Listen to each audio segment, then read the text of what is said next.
Hello, and welcome to the Weekly Scroll podcast. My name is Ryan. And I'm 2d6 dire pythons.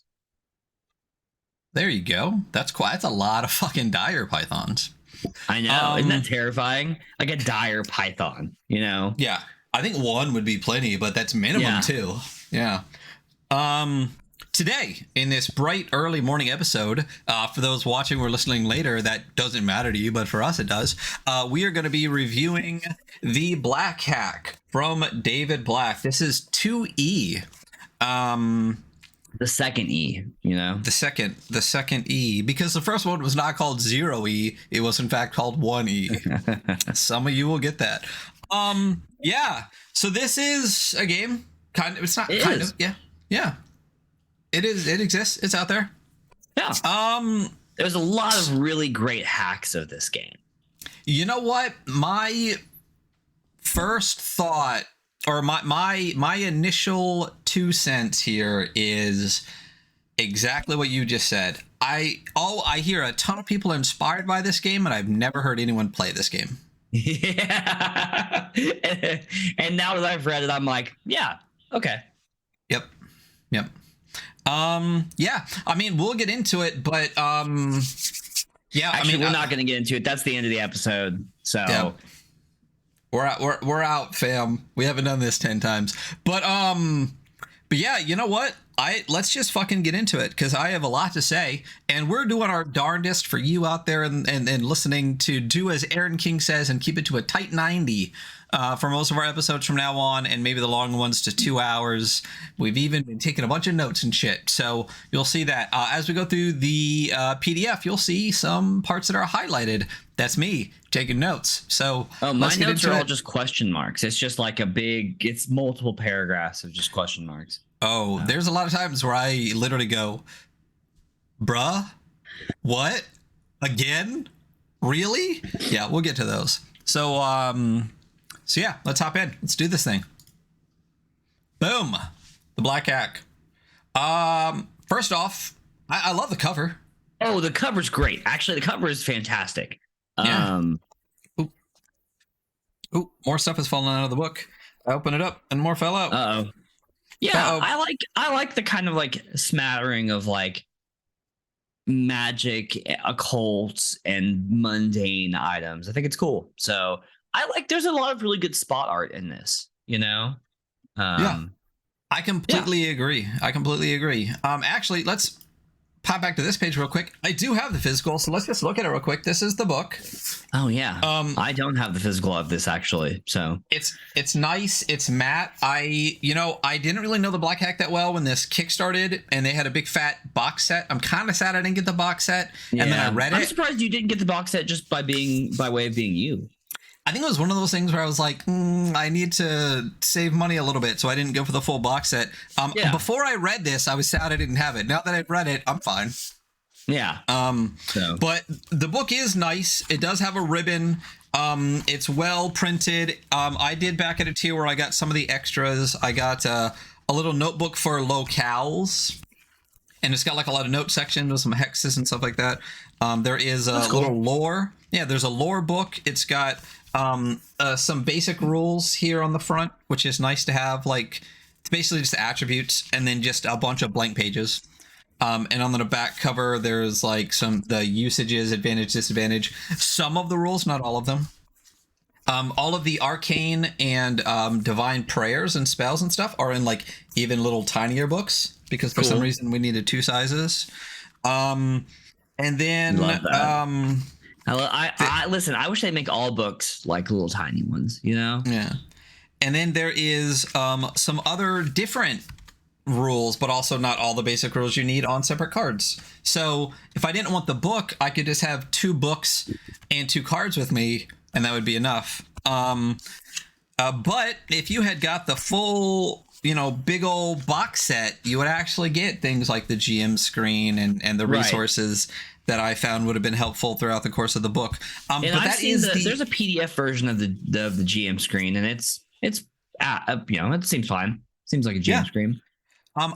Do I have that? I think so. I mean, if you saw it, it's probably in my Dropbox. Yeah, I don't think it was in mine. So I wonder. I don't know. Yeah. It was in someone's. We have linked Dropboxes, so it's hard to tell sometimes. You know. Yeah. So going back in real quick, now that you saw the physical of it, it is a physical book and it exists. This is the cover. It's great. Like you said, they use this style for those in podcast land. It is a black cover and everything on the front is like white line art. It says the Black Cat in the middle, kind of like in a circle of just stuff around it. There's like a flail head. There's like a burlap sack mask. There's a bucket, a shovel. It's dungeon shit. Paintbrush. You know, there's a book with a ghost coming out. Yeah, I think it works. You know. No. Yeah. I think it's great. That's one of the highlights of this. Absolutely, is the art. Because as soon as you get to the next page, you know, it says comprehensive rules, light, old school fantasy role playing developed by David Black, featuring a DIY homebrew of original era fantasy gaming and modern game design. Editing by Pookie, cover art by Carl Sternberg. Good fucking job, man. Yeah, great job. Interior art by Carl Sternberg, David Black, Sean Pope, Jeff Call, a bunch of people that they say thanks to. And that's it. And then you'll notice throughout, especially on the index page, more of that cover spot art of like fish and buckets and stuff like that. But now it's black on white paper through the index and occasionally as spot art throughout the book. Looks great. Yeah. So first critique, obviously. Oh, it's a giant red highlight. The index. Yeah. No hyperlinks.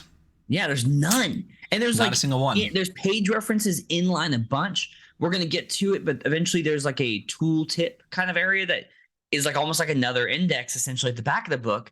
But it's just like, well, it does nothing for. But we'll get there. But yeah, there's no hyperlinks. So there are bookmarks, but I will say not a ton. I mean, like, yeah, I mean, I think they're fine. A couple of them, I feel like the bookmarks are in like a weird order. Like I remember like finding new spells is like way later in the book than like the other two under like magic and spells. I mean, they're bookmarks. Yeah. The other thing is, I don't think so. So when you go through the index, right, it starts with playing the Black Hack. Let's count it. Rules for everyone, moving and distance, attacking, defending, and damage, levels and experience, rules for the players, magic and spells, which are in 3 different spots, creating a character, rules for the GM, random encounters, equipment and economy, hirelings and retainers, panic and light, diseases, narcotics and poisons, tools, quick reference, NPCs, trick traps and secret doors, monsters, magic items and treasures, and sample dungeon. I think there's like 16 or 18 different headers here. One, I don't think you needed that many headers. The argument could be, oh, we want people to be able to find them quickly, then hyperlink the PDF. Yeah. So that's what this red thing here at the top, it says no hyperlinks in that. Like you said, there are so many inline hyperlinks and references to other pages in this. The PDF was completely forgotten as far for usability. So yeah, I thought that was really interesting. Like to have so many page references and be like, okay, well, and then the book itself, I mean, it does come with a ribbon. Thank goodness, one. But honestly, for the amount of work that I would want in this, like, I want like 3 ribbons. Give me like a white, a black, and a gray or something like that. Then it'd be a little bit more helpful. But one's nice anyway. Though. I feel like I very rarely see more than 1, 2 maximum. You know. What book do I have that has 3? It might be Cult, like the Bible version of Cult. I think right there has 3. Listen, if I ever put a book out, ribbons, baby. So, let's get into it. So, playing the Black Hack. What is this game? The Black Hack, TBH, is a tabletop role-playing game played with pencils, paper, and dice. TBH looks back at the dungeon delving games of the 1970s, rebooting those experiences with modern rules for another generation of gamers. For ease, this is a great one too. First of all, I do like that. Here's the thing. I'm gonna bash on this a lot, but the core rules of the game I really enjoy, actually. I really, really do. I think it's just everything else that could have been done much better. But it says, for ease of play, anything styled in bold italics is in the appendix on page 122 for quick reference during play. You know what would have been even nicer is if that appendix was hyperlinked and if the bold italics went to hyperlinks. And I'll say this right off the bat, like, too much fucking bold italics. Bold italicized the first time you see it, not every time throughout the entire book. It makes it I love bolding things for like my ADHD brain to catch, but when there's so much of it, it feels like it's punching me in the face. There is a good amount of it.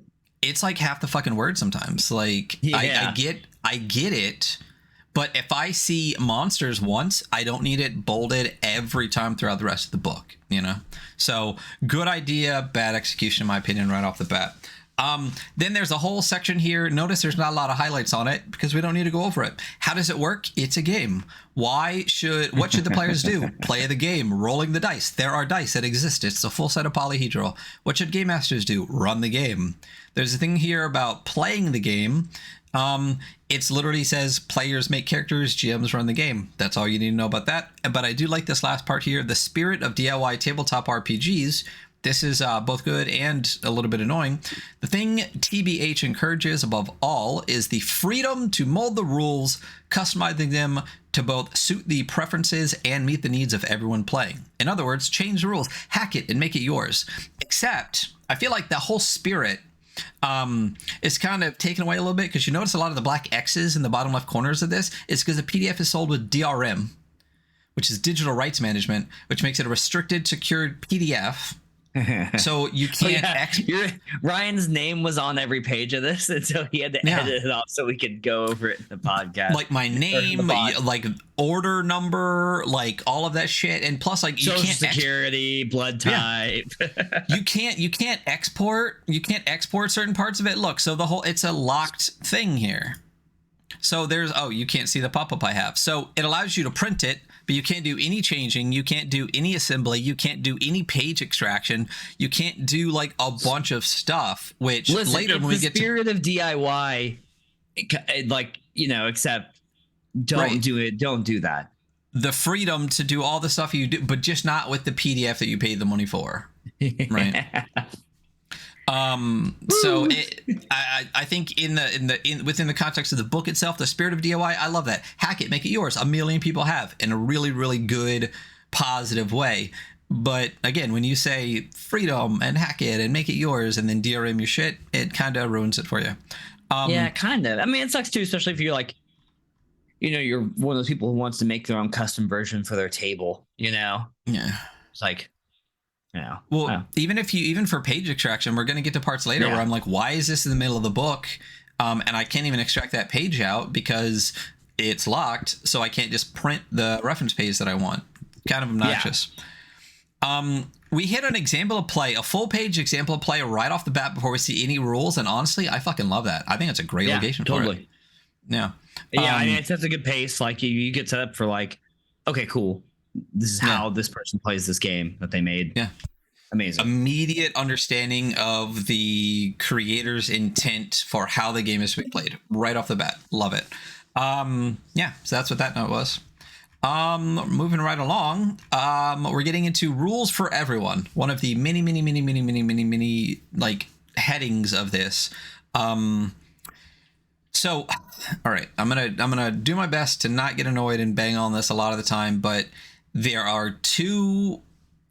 I'm torn between readability because a lot of these there's a big headers and then there's a shitload of like also very big headers, but sometimes like one sentence will get its own header, like within the context of like a whole paragraph broken into a separate paragraph with a giant size like 20 font like header on it will literally be one, maybe two sentences. And I'm like, you easily could have made this whole thing like one thing, but you broke it across, like you added like 30 pages to this, so you didn't need to, just by breaking stuff into every paragraph being like a different header and rule and thing like that. Like, did you find that to be consistent? Yeah, I do. Stuff like that doesn't really like bother me quite as much, but I did notice there's a lot of headings. There are a lot of headings. It gets a little bit better, I think, in character creation. I think there's a little bit more like wall of text in one area. Maybe it's just one area. No, maybe it's just as bad actually. I see what you're saying, but it's also because you're just talking about like the character, where this is like here's a rule, here's a rule. Yeah. But I think there are multiple times where it's just like all those rules could just be under one. Like you could just do that, or the rules are repeated in numerous different areas or in weird spots. Yeah.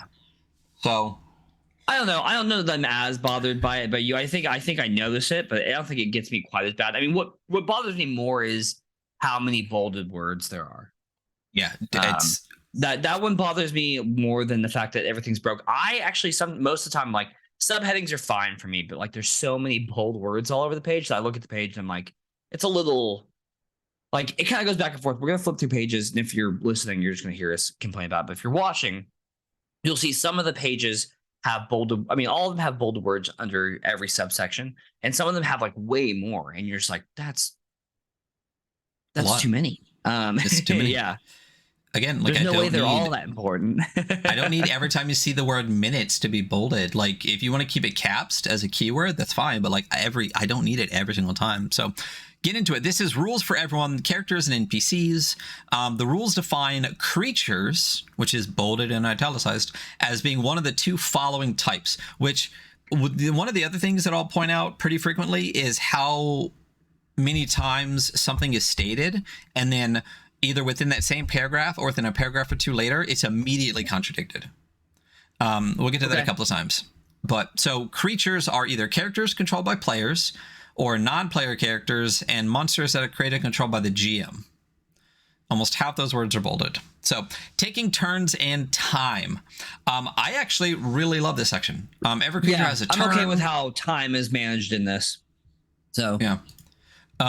Every creature has a turn. They can move and take an action. It's the normal move, take an action, you get a turn. It's normal. Right. But the way time is broken down is by moments and by minutes. And I love this. I think the comment I left is like, I don't understand why this exact style isn't used more. I think a lot more of like the OSRE stuff really wants to stick to combat rounds, exploration turns, and like watches. Yeah. But moments and minutes as this kind of abstracted periods of time. So moments are used during combat and represent split seconds when everyone is attempting to act at once, often against one another. And minutes are used when exploring and adventuring. They represent a dozen or so real minutes when time is not of the essence.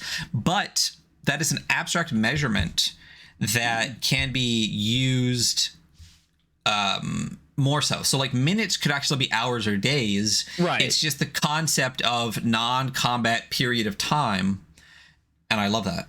You only have the two. Me too. You're either and like in it was combat or within out the of combat. GM rules. It's like it makes it easier to track. Like there's a lot of usage dice, and so this minutes to moments play like helps track usage dice more conveniently for the GM as time moves. So minutes called turns. It talks about. Thanks to subscription, Melee. Oh yeah, thanks Melee. 33 months. That's crazy. I just like that. And that, but here's the thing is like you said everything you need to say. There's like 3 paragraphs for time, right? These abstract measures of times are written to be conversational in tone, minutes called turns. But then there's immediately another like headed section called relative time. We're still talking about time. There's no reason to give it its whole nother paragraph, but then it talks about time can scale up during periods of narrative play. Instead of minutes, a GM can use hours. No reason for another header there. Absolutely not. It's still time. Makes sense. And then there is a quick examples, which is still talking about time, but it also has its own paragraph and its own header. If the character search for a hidden door, it could take minutes, blah, blah, blah. Like unnecessary amount of time. Like you see where I'm going with this? We're in one section that talks about time. We have 1, 2, 3, like at least 3, if not 4 different headed paragraphs still talking about time. It's just unnecessary. And here's the thing, if these were numbered in a troika style, I would understand why. It makes sense to me because it's like, okay, we'll reference the quick example. There's 2, 2, 2, 3, 2, 4, 2, 5. Exactly. Right. It's not though. It's not. So you're just creating this for I think maybe quick examples could probably just not be a headed section. Relative time as well. I mean, I'm always the one who's like, I don't like walls of text. I want things more broken up. So this kind of fits into that. Maybe it's too broken up, but honestly, I would almost prefer it be too broken up to be like a wall of text. Like, yeah, there's too many headers probably. Especially examples doesn't need its own header. It's just EX at the bottom of a section. But like, I would rather have it more broken up, you know? See, I completely agree with that. And when I first started, I was like, oh, this is kind of nice, whatever. But like, you get to a point where it's too much. And to me, it hit that point about 30 pages into the book where I was just like, I like it's just too much, you know. Well, let's get to it. Yeah. Gosh, quick examples. There's a GM's turn. Resolving actions. We're continuing in the rules. Simple actions are automatically successful, and the GM just narrates what happens in reaction. The GM will ask the involved player to roll an attribute test to determine the outcome of the action. That's how you resolve actions. You roll. That's it. Pretty straightforward. Character actions and attribute tests. So, there are 6 attributes, which we'll get to later. Give me 1 second. But this is one of the best parts. In order for their characters to succeed in an action, a player must roll below the attribute on a D20. The best dice mechanic. The best D20 dice mechanic. I agree. Notice that it is roll below. It is not roll equal to or below. You must roll below a D20. So what that is saying is that this is a D20 roll under system. A lot of systems after this, I think it originally came out in 2016, and the 2E came out, I believe it was like in 2018. A lot of systems that are D20 roll under reference Black Hack. I'm sure it existed prior to that. I don't know. Maybe if David Black came up for it on his own, he's a fucking genius.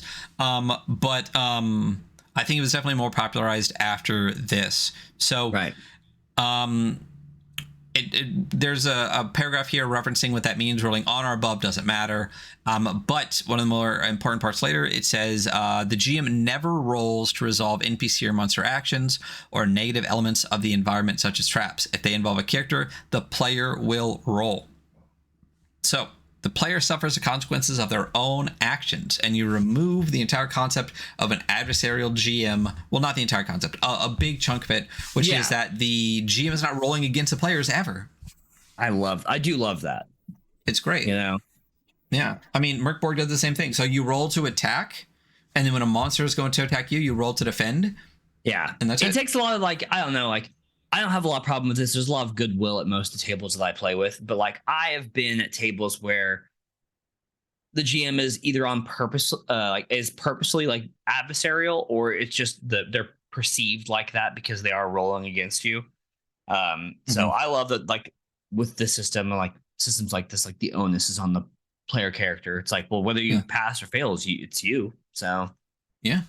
Well, and not only that, it automatically takes out that there's a whole school of thought, especially within 5e, because it's 5e, that like fudging rolls is okay as long as it pushes your story forward. Notice I said your story, it's in the GM story, because basically you're just playing out their story.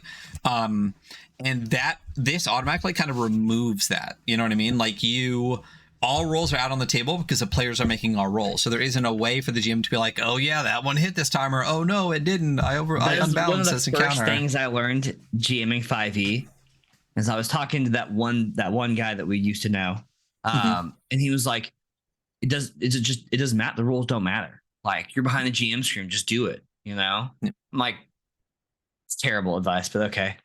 Then here's the thing. What are we doing here? That is okay advice for that style of game, but at the end of the day, then you have to, like, the players at your table aren't playing a game. Like, they're just playing the game. Yeah, and you're just using these people around you to act out the story that you wrote. You know what I mean? Listen, like, if you know who I'm talking about, you're like, yeah that makes sense. So. Oh, you use the people around you? Crazy. There's one person in the entire world that could possibly hear this and get that, but if you do, there you go. Let's see if they're even in here. Ooh, not today. So anyway, yeah, players make all the rolls. Love that. It's fantastic. D20 roll under, players make all the rolls. Getting into advantage and disadvantage, guess how that works? You just roll 2 dice, you take the highest or you take the lowest. But there is more to it, and I don't like it. So advantage and disadvantage means a roll is being made. It should be made twice, as follows. With advantage, the player chooses which result to use. With disadvantage, the GM chooses the result to use. We've read a few systems that are like that. Why do you not like that? Because it's an unnecessary extra step, right? So the next line is, I'll just get through it so I can get back to what I'm saying. It says, don't forget this could apply to any dice roll such as damage, items usage die, or random encounter roll, right? If a player's rolling to accomplish something, they're always rolling to accomplish that thing, right? Even if it's to not do something, they are still rolling to do it or not do it, right? So getting advantage in that system, when is a player going to be like, I want to roll this and take the worst result? Like ever in any, like, not even just to be like, sometimes I like flaws. That's just not how it works. I feel like we've done it, and we've read this in other systems that have more variable dice mechanics. So I guess like, or like more interactivity with like outcomes. So yeah, I guess for this one, it's like, yeah, you're always going to take the best one. Like, oh, I'm trying to fail this one on purpose. That's my point, right? There's never really going to be a time where you're like, I'm going to roll these two so the only thing that disadvantage as the GM chooses the result to use, this is another instance where I said, like, there's times where it'll say something and then immediately contradict itself, right? The only time the GM gets to choose, that means that the player rolled something and then the GM gets to determine the outcome.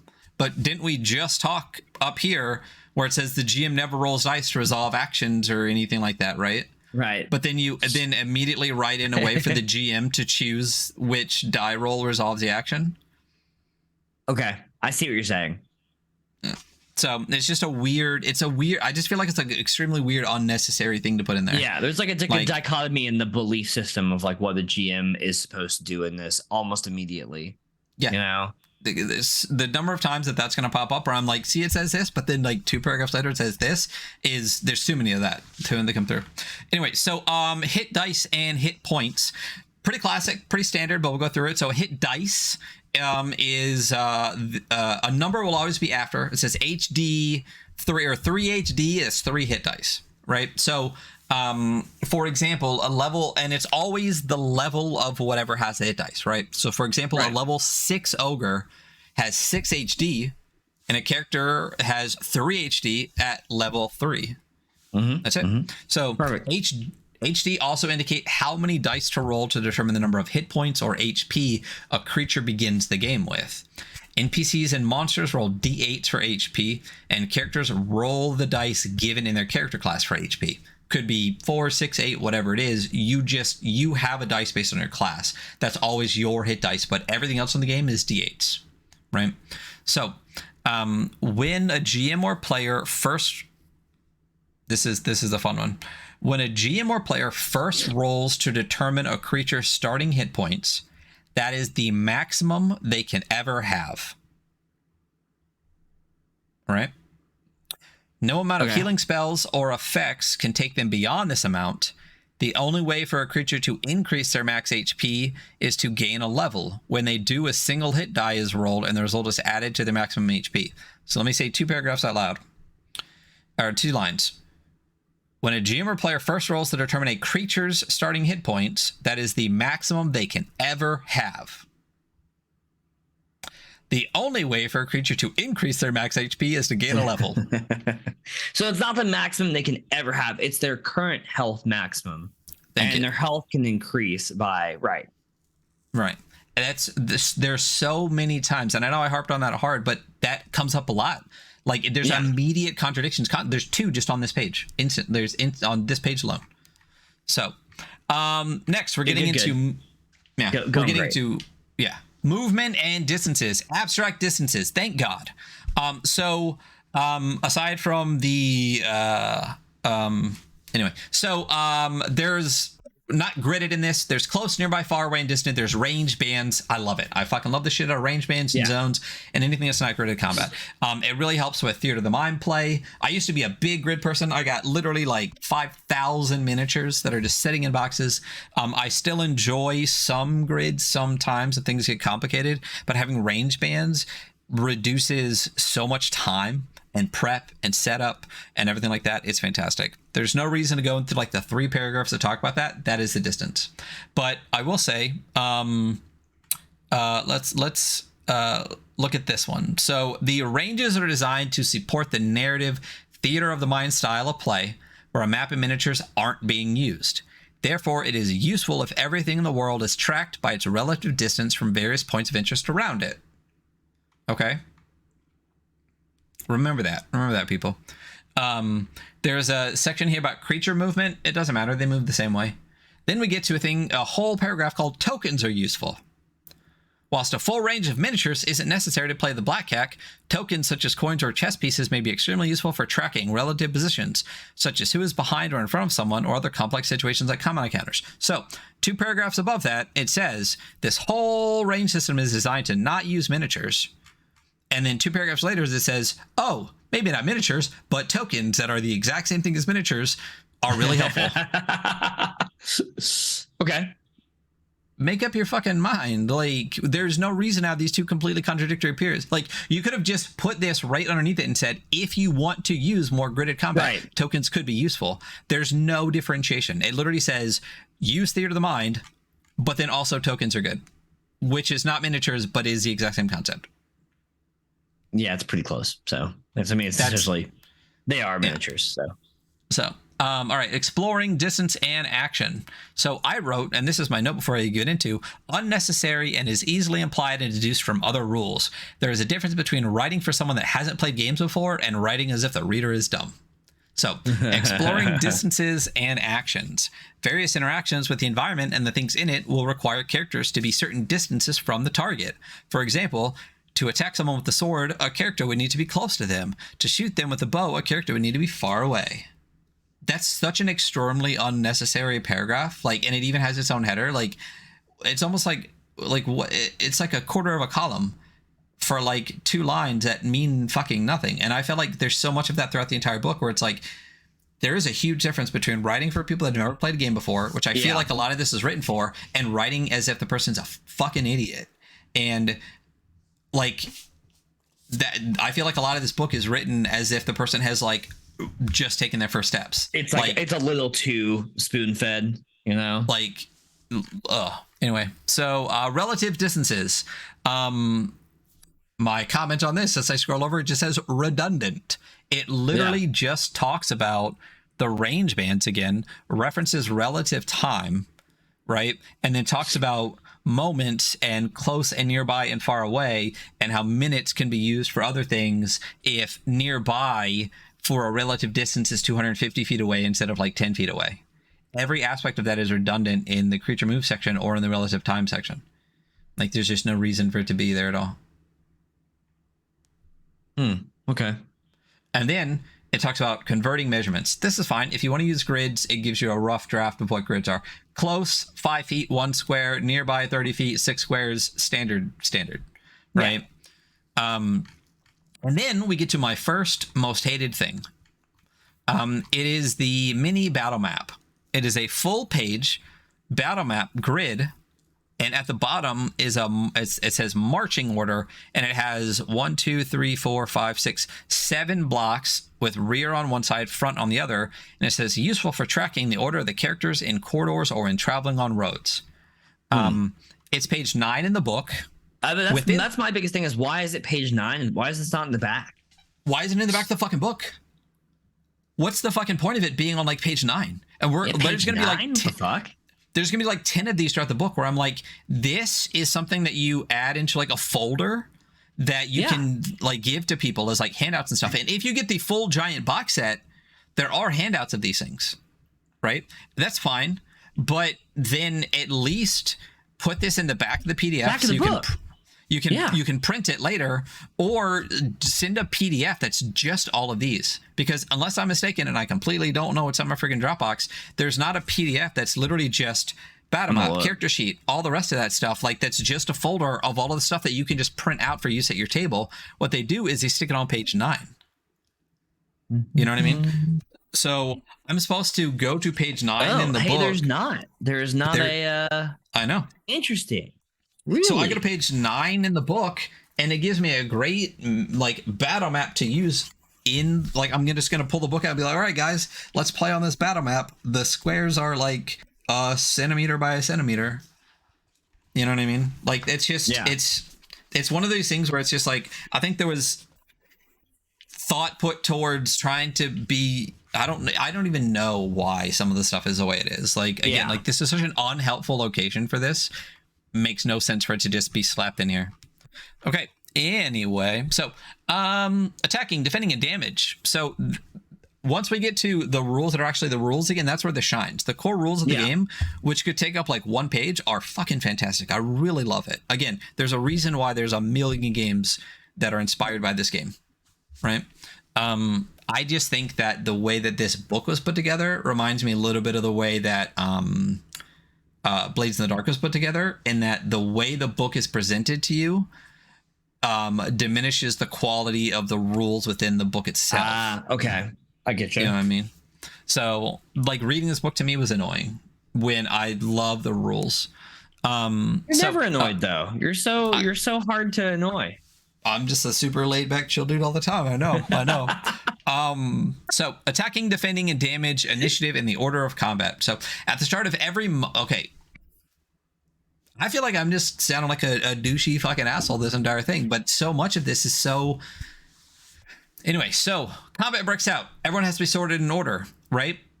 The initiative, that's the thing. So explain how initiative works to me, right? So let me explain it to you. At the start of every moment, each player rolls a dex test for their character. Those that succeed take their turn before the NPC opponents. They then must discuss as a group to decide their own order for individual character actions. Those that fail the dex test act after their opponents. So this does not tell you how to do initiative. It literally says roll a dex test to see if you go before the bad guys, but then figure out the rest of it on your own. Right. Shuffle yourself into an order. That's not initiative order. That's not to hand wave, to give rules for like all the rest of it and to just be like, well, you go before the bad guys, but if there's 6 of you, you guys figure it out. Come on. Like even just say like, go in order of your dex test, like anything. Yeah. I mean, I don't know that I necessarily care about that. So I care. I that doesn't bother me as much as I think it bothers you. Like, it's just a non-rule. What I don't like is that at the start of every moment. Yes. So yeah, that part, I'm like, dude, honestly, I never do that. Like, no, it's dumb. I hate it. If it's like roll dexterity every like round, I'm like, bro, I'm gonna tell you right now, we're not doing that at my table. The thing is, I offer that every time it's a rule in the game. I offer it to my table. I'm like, hey, so we can roll this every time, and it'll change combat up. Or we can roll at the beginning, and we'll just hold that. And every single time, they're like, "Oh, I'm just gonna roll this once, and we'll just move from there." Like, yeah. But here's the thing: think about the way this works. If you play it raw, right? Say you have 5 people at your table. So at the start of every round of combat, roll a dex check just to decide if you go before or after the bad guys, and then you all decide in what order you go. Decide real quick. All right, that round is over. Everyone roll another dex check, and now all of you once again decide in what order you want to go. Like, again, if it just said roll a dex check, just to that. Roll a dex check at the start of every turn and just go in that order if you're before the bad guy. You see what I'm saying? Like, it's a non-rule. That's probably more what I would do. Having them discuss every single time would add a lot of time to combat, which is traditionally already a longer process anyway. I also think like as a GM, like when you're tracking what everyone's doing, if it's like if it's that mixed up every single round, I'm like, okay, where are we? And they lose it too. So, and the thing too is if you're playing with great players that are just like, well, I'm closer, I'll go, like that's fine, right? Yeah. Do you always play with great players? No, and we're not always sober, frankly. So rarely so. So like I said, it's not that, it's just that it's a non-rule. It's just a nothing. Yeah. It's a nothing. Like roll a dex check, but then figure it out. Like that's not a rule. Like give me a rule then, you know? Okay, so good stuff here. Attacking and defending. As an action, a character might choose to deal damage to an opponent with an attack. The player must succeed an attribute test before they roll. Before they can roll their attack damage die and subtract the result from their opponent's HP. Classic, standard. It's the way games work. It's good. So to defend and avoid damage, a character must succeed at an attribute test. So again, you roll to defend. When you're attacking and defending, there is melee attacks, which use strength attribute test for attacking and defending with swords and axes. And then there's a ranged or dex attribute test for attacking and defending with bows and thrown weapons. That's pretty much that. There you go. Straightforward. You have armor. what did I say here? That this is a really interesting way to do armor. I don't have an opinion on this, surprisingly, because I really want to play with it to see what it is. Right. I feel like we ran into this in Durf. I feel like Durf used this in a similar way. Yeah. Each piece of armor. Maybe, was it Durf? I don't remember. Something else does, but yeah, keep going. Maybe it was 17th Century Minimalist. It was on the episode 100. But so each piece of armor a character wears gives the player a pool, quote unquote, of armor dice. Each armor die is a d6, and the number of d6s in the pool is equal to the armor value of the armor worn. For example, a leather armor, which is marked as AV2, so it's got an armor value of 2, gives a player 2 armor dice in their pool. If a character fails to defend or would take damage, they can take 1 armor die out of the pool, put it to one side, and declare it broken. In return, this allows all damage from the attack or effect to be ignored. Armor dice that have been broken and put to one side cannot be used to ignore any further damage. I'm going to finish this whole section and then we'll talk about this a little more. After a rest, any players with broken armor dice can try to fix them by rolling them. If they roll above the armor's armor value, the die is no longer broken. So if you had broken your 2 armor value for your leather armor, you roll both d6s. If it's higher than 2, you get it back. If it's lower, it is just broken. On or below, yeah, I just said the next paragraph. So armor values do not stack. Only the armor with the highest AV counts. Shields and helmets add +1 to the pool size, and they do not modify the armor's armor value in any way. And there's a list here of armor values. Cloth or improvised is 1, leather 2, chainmail 3, plate and mail 4, shield and helmet are different. They just each add a die. So if you have leather armor, a shield, and a helmet, you would have 2 AV plus 1 AV for shield plus, or 1 die for shield plus 1 die for helmet. So you'd have 4 AV, 1 for the shield, 1 for the helmet, 2 for the leather. So here's the thing. I think I like it. I think I do too. Yeah. But it's I'm interesting interested to try it. Yeah.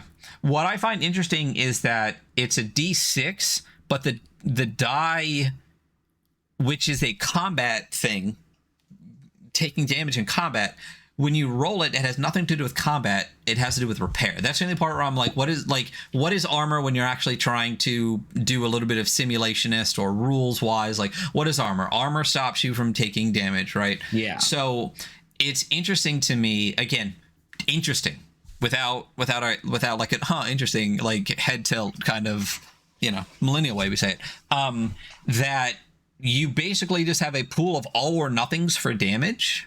Yeah. Right. So if you have 4 of them, you can just say, well, I just don't take that damage regardless of what it is. I just don't take it. I move this die to the side.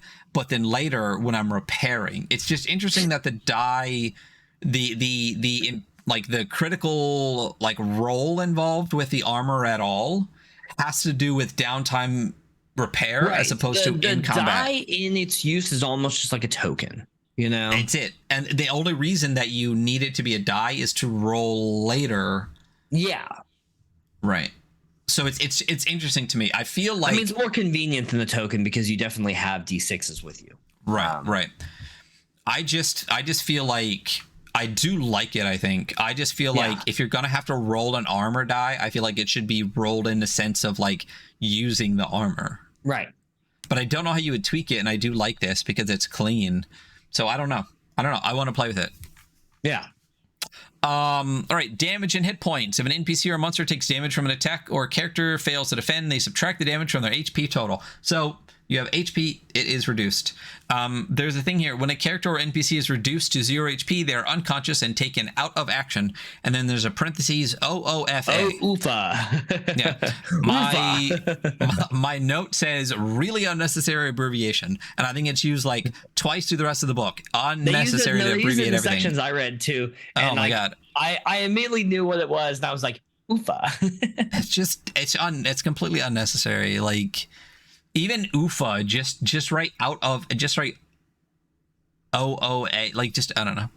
Anyway, so large weapons. I do like the thing here for large weapons. So when a character wields a large or two-handed weapon, such as a polearm or heavy crossbow, 1d4 should be rolled and added to the attribute test to attack, defend, and to any attack damage rolls. That's really interesting because your attack rolls count up, but the to hit rolls and defend rolls are roll under. Right. So by adding a d4, you're saying that you're making attribute attack and defend harder, but making the attack damage rolls more. It is like one of the cleanest fucking rule. It's like one line and it's so clean. You know? Yeah, I love it. Critical hits exist. Obviously, 1 is better, 20 is bad.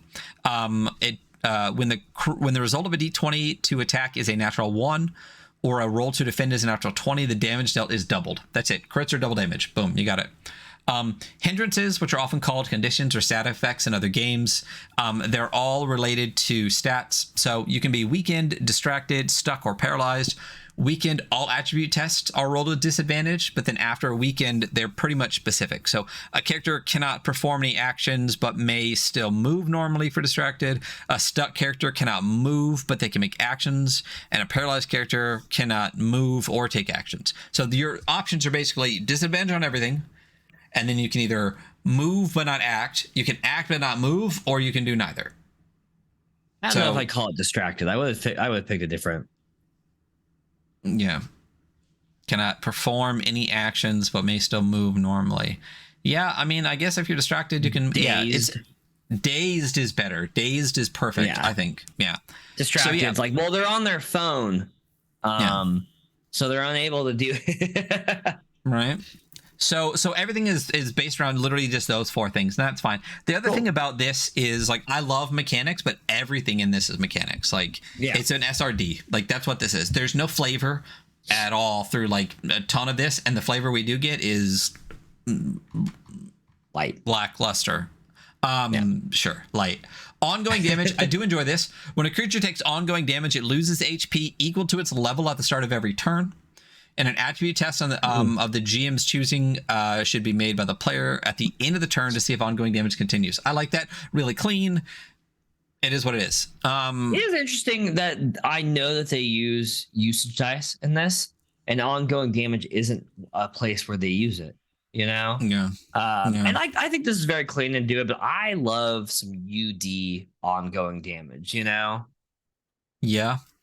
Yeah. I mean, I would almost rather. I think it would depend. I would almost rather just like countdown damage, where it's like you take 5 damage, and then the next turn you take 4, and the next turn you take 3. Like, if it's going to disappear over time, but if it's just going to be like your arm is cut off and you're bleeding, yeah, I think usage die would be interesting. But when we get to the table of like how much a usage die usually gives you, that seems like a lot without having to do the save. I don't mind the level thing, but I do think it's interesting. Like, it's its own level. So the higher level you are, the more ongoing damage you take. Where I would probably instead say you take Your ongoing enemies. damage equal to the enemy that hit you. Yeah. So, but again, for a rule for what it's supposed to be, which is just continue damage, it's clean. It does work really well. Yeah. Yeah. UFA. What is UFA? Yeah, when you're out of action. So, There's no way we're the first. I know other people have said that about this too. oh, I said it Like, you know? instantly. I was like, "What's UFA?" Like, when a character is taken out of action, they can no longer take actions or move. When they receive aid or the danger they were in passes, the character must roll on the table below. If they survive, they roll a d6. If they get a 1 through 5, they regain 1d4 HP, counting up from 0, and are no longer UFA. If the character side loses the fight or are unable to recover the body, the character is lost forever and presumed dead. So the UFA table, the out of action table, on a 1, you're just knocked out, you're KO'd. On a 2, Fathead, you have disadvantage on all tests for the next half hour of play. I don't get why it's called Fathead. Number 3, Cracked Bones, disadvantage on all strength decks and con tests for the remainder of the session. Disfigured, your cha is reduced by 1d4. Badly maimed, either strength or dex is permanently reduced by 2. Or 6, you're dead. So, I mean, basically they're scars for the most part. Sometimes, obviously, the lower the number, the less damaging it is. But like a 5, it's a permanent reduction, and a 2, it's like half hour of play. But again, it's a non-weighted table, so it's random anyway. And then there's a whole huge, there's a damage location drop table. Here's another one that's even worse to the grid than me. So it is a great piece of art. I love this, of like a beat up roguey person with like a shaved head except for bangs. They look cool. I really dig it. And then there's a drop table, which doesn't make sense to me because it's a list of 4 D12s. There's an arms, a head, a leg, and a body one. So my assumption is, because there's a big picture of a person, you drop a D12. What does it say at the bottom? Should you need to know where a creature has been hurt, roll the attack damage by dropping the dice on this page. Cool. Okay, so you drop it on the picture of the person, and whichever part of the person it is, you would then, I assume, roll another D12. So it's Right. like, so throw your damage dice on this. Okay, but it's like, again, it's page 12 in the book. 12. So unless Yeah. there's a printout for you to do this, I'm going to open the book and say, throw your damage dice on my book here. What? Just put it in the back of the book. A couple things to be moved to the back of the book in this. So Yeah, there's like 18 more pages of that. Okay, so levels and experience, gaining experience. You can gain experience. That's the whole thing. You get it. There's different ways to get it here. Unlike in many other games, characters don't earn points incrementally. You earn points by doing cool stuff, basically. So defeat a powerful named enemy, discover the entrance or newer level of a deeper dungeon, rediscover a magical artifact, complete a quest. So like when you do cool stuff, basically when Skyrim would give you like a prize, you get a point of XP. There you go. you hear that? Oh, And like in the background, you know? There you go. Using experience to gain levels and power. Once a character has acquired a number of experiences equal to their current level, they may share them to gain a level. So I don't like any of this coming up. It's such an unnecessary, arbitrary, like I don't like it at all. So basically you need to share your experience. So if you're level 3, once you get 3 XP, you can share the experience that you've gained with your comrades and gain another level. So each class gains levels differently. None of that matters. So sharing experiences. So I wrote interesting. I get what this is going for, but I find it superfluous and it's too cute. So basically, Wait, you said it's too what? cute. Like it's cutesy. It's just like it was okay. trying too hard to be cute. You know what I mean? Like it's just like whatever. In order for the character to share their experiences, they must go carousing and regale their companions in revelry with stories of their exploits and growing renown. A player who wishes their character to share experience must do these things. You must literally, as a group, go to a bar and get drunk and carouse and whatever. That limits the scope of this game narratively to such a small, narrow window of fantasy instantly. Right. And there's Yeah. no alternative listed here. You have to tell the other players one very short story from their character's past over a round of drinks and toasts for each experience they wish to share. So we get together.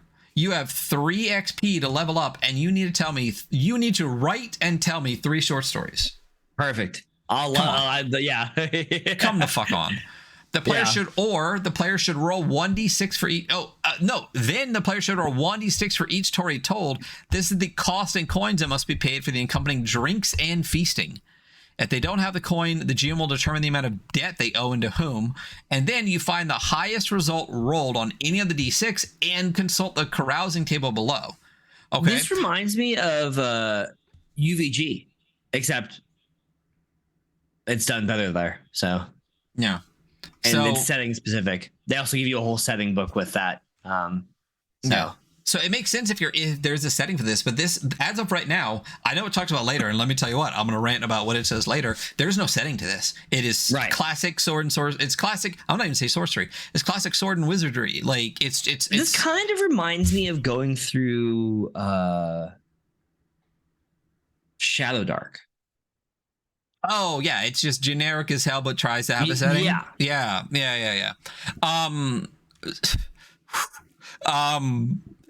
So that is the whole thing. So let's say that we have the level 3 that you want to go to. So let's talk about the process of just leveling up. Because honestly, if a whole group of people need to level up, this is like 1 to 2 downtime sessions by itself just to do this. Because I would immediately just like cross this out with a marker in the fucking book and move on. Like this is stupid.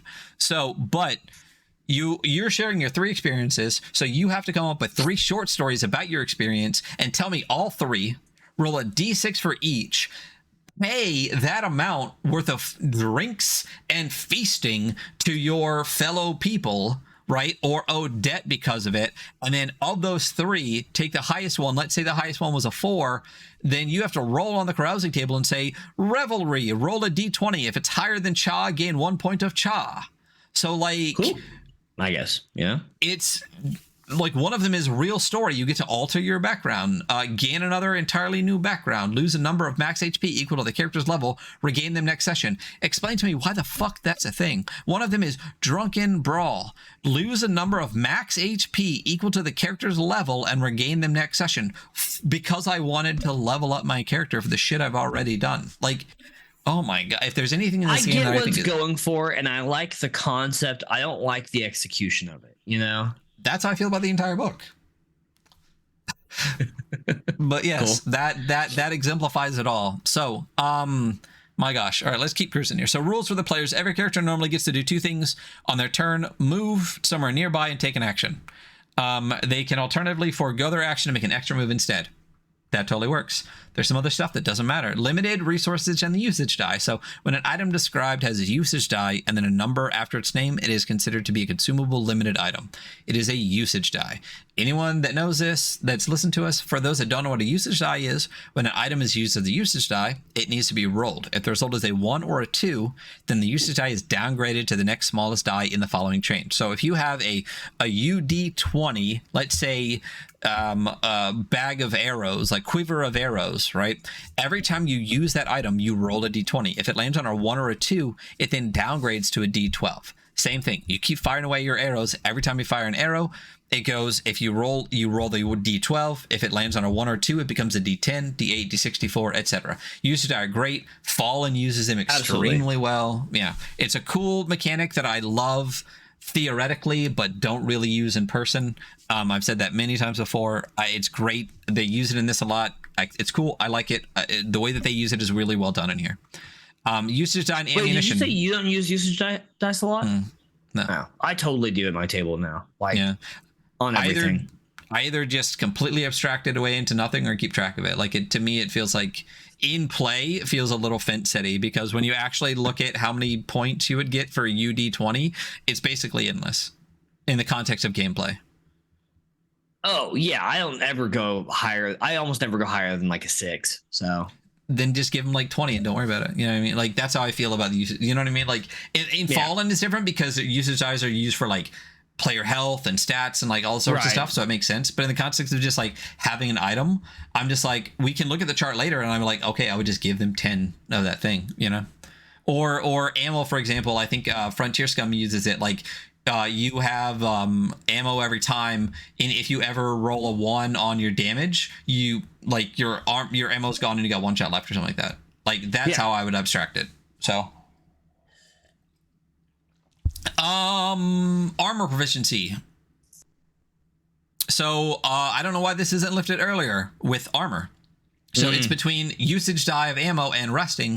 It talks about armor proficiency. Why isn't it listed with armor earlier? If a character wears armor that is not listed in their class, they should add its armor value to the D20 result when making an attribute test.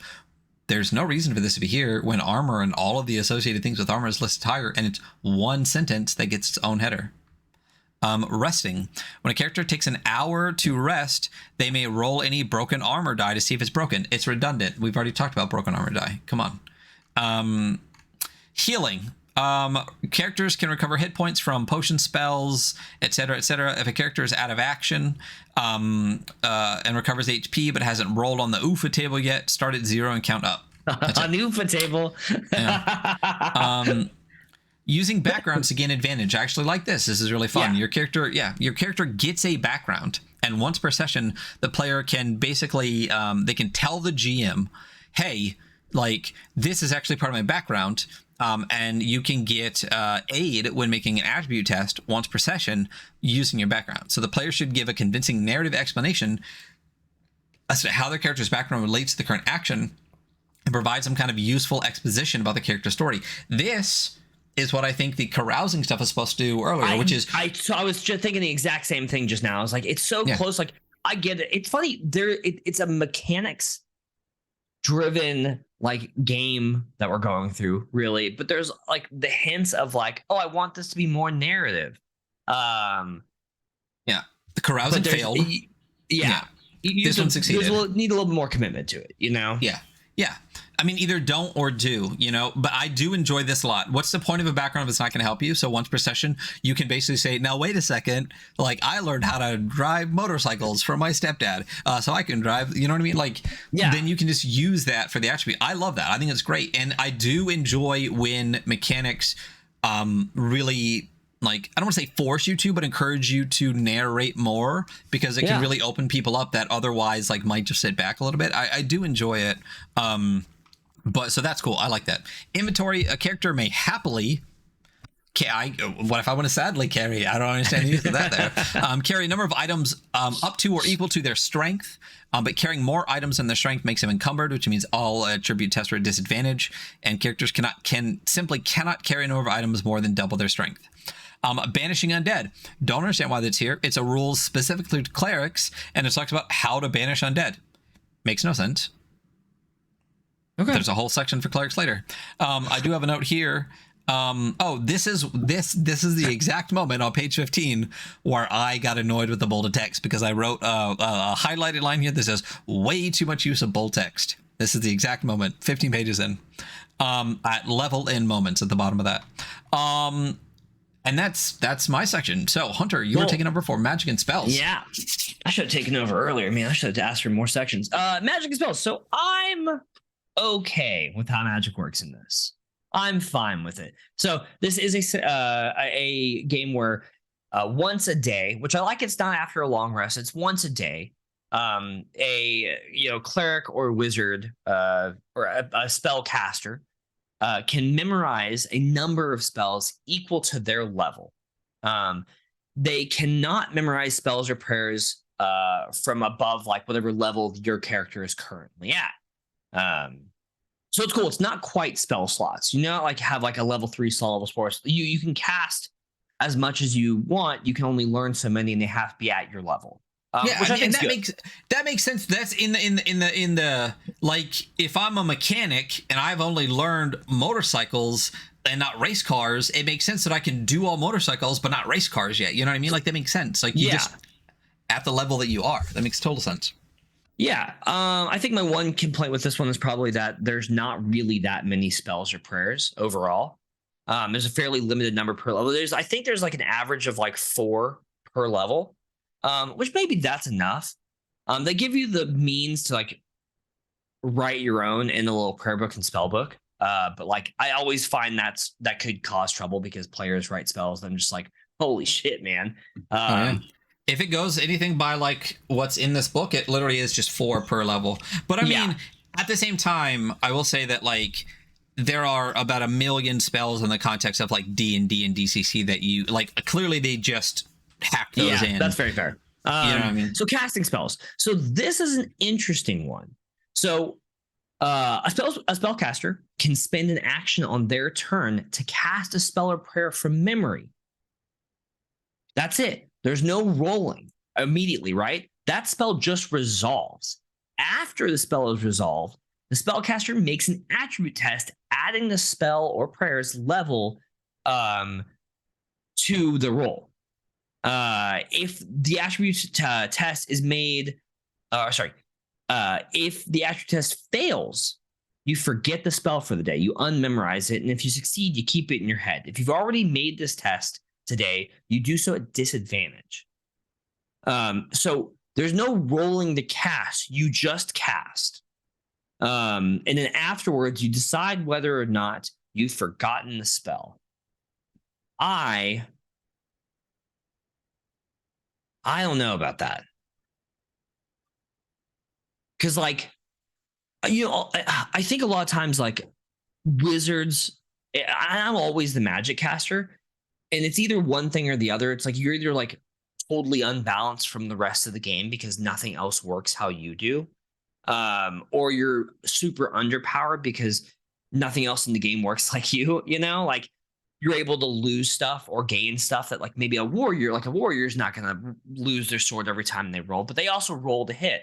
I don't love that. I would need to play it, but I don't like the things like spells instantly hit. That feels incredibly powerful. But then you can immediately forget them and not use them again. So maybe that's the balance. How do you feel about it? I dislike this for a different reason. I'm totally fine with mages instantly losing their spells.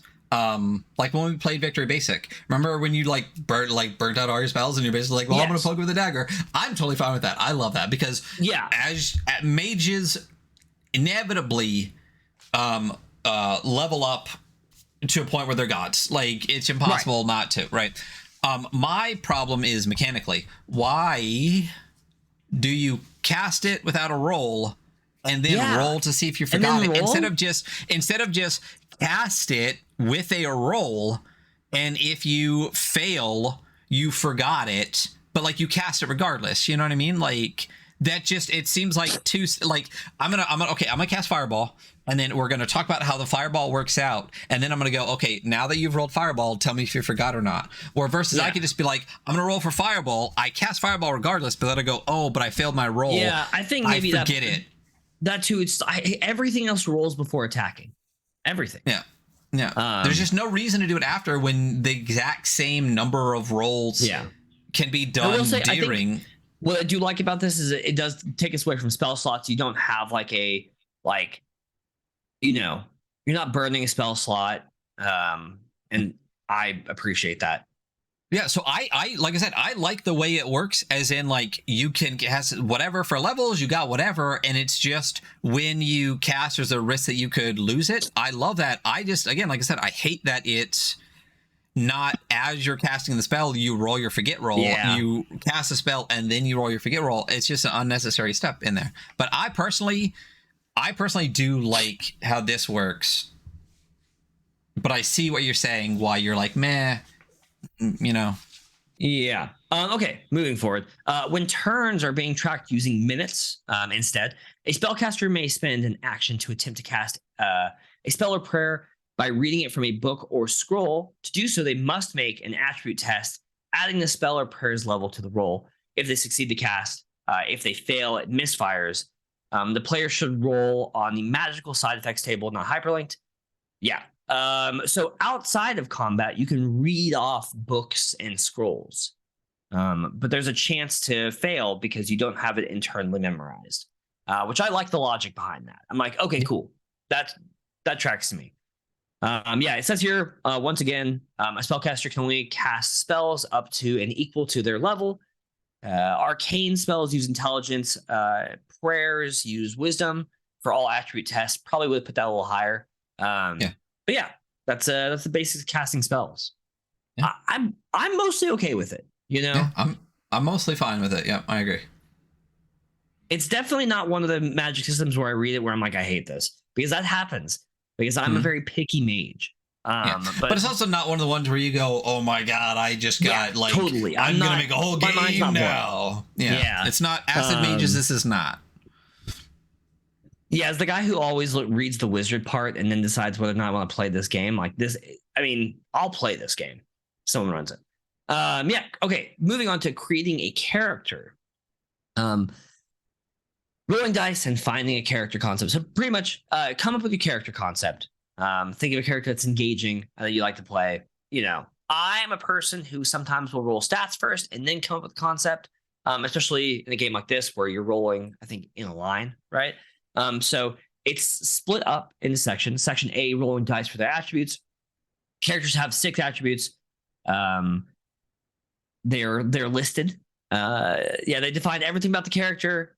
Very basic stuff. So pretty much you're going to roll 3d6 for each attribute, assigning them to each attribute in order.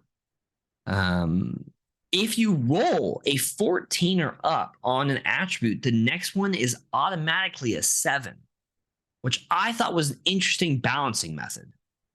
If you're going to get penalized for rolling high, I would give them smaller dice, or I would be like, it's 2d6 plus 3 or 5 or whatever. I don't know if I want to be like, you rolled really, really well on one stat. Well, the next one, that one's going to suck. Because fuck you. I hate it. I don't like it. I think it's terrible. Yeah. I'm not. My note is like 14 plus, then 7 question mark question mark question mark. I wrote why question mark. Going back to something you said at the beginning, though, like the one of the very first things you said is the first step of creating a memorable character is coming up with an engaging concept. Never see that again. Concept never comes back into play. Oh yeah, you're right. That's so funny. I didn't even notice that. Yeah, it says that, and then it never. Yeah. Yeah. So swap 2 abilities. You can swap 2 abilities when you're rolling because you roll these in order. This is a 6 stat system, so it is strength, dex, con, wisdom, intelligence, charisma. I'm not defining those. They exist. Yeah, you might know. If you don't, read almost any tabletop book. Yeah. And then choosing a class. This is kind of like semi-classic where there's 4 classes, right? There's warrior, thief, cleric, wizard. Each class determines everything: hit points. Everything. Totally fine. I'm totally good with all that. Yeah. You can make a background, which is mostly narrative and is used narratively, and I appreciate that. Instead of it being like a list of backgrounds, I think they have some suggested backgrounds. Oh, it's coming up next, actually. Yeah. How to use a character's background, which we just previously went over maybe 2 pages ago. And then how to make a good background. Decide on a short sentence that encapsulates an interesting time in the character's past. Considering the following, backgrounds should ideally contain one piece of world-building fiction, allowing the player to craft a narrative to tie into the game world, and a story element unique to their character. Really like that. I like the push for some narrative. It should also reveal one specific skill or narrow field of proficiency or knowledge that they learned or relied upon during this time. There are several examples here, and a lot of them are really good, and I think it sets you up for being like, here's a good sentence, you know? I'm a lore master of the magistrate of Bolgarat Craxus, and the only thing I don't know is why the council wants me dead. Cool. People want you dead. You're a lore master. Great. One thing I really like about that, we've talked about daggers. Have we ever played with daggers? No, but we've talked about it. Yeah, that reminds me of a quick dagger thrown in where there's a background where it's like the council wants me dead. There's no like, that's all you get, and the GM can be like, oh, dope. All right, I got a million ideas for the council. I really like. I love this part.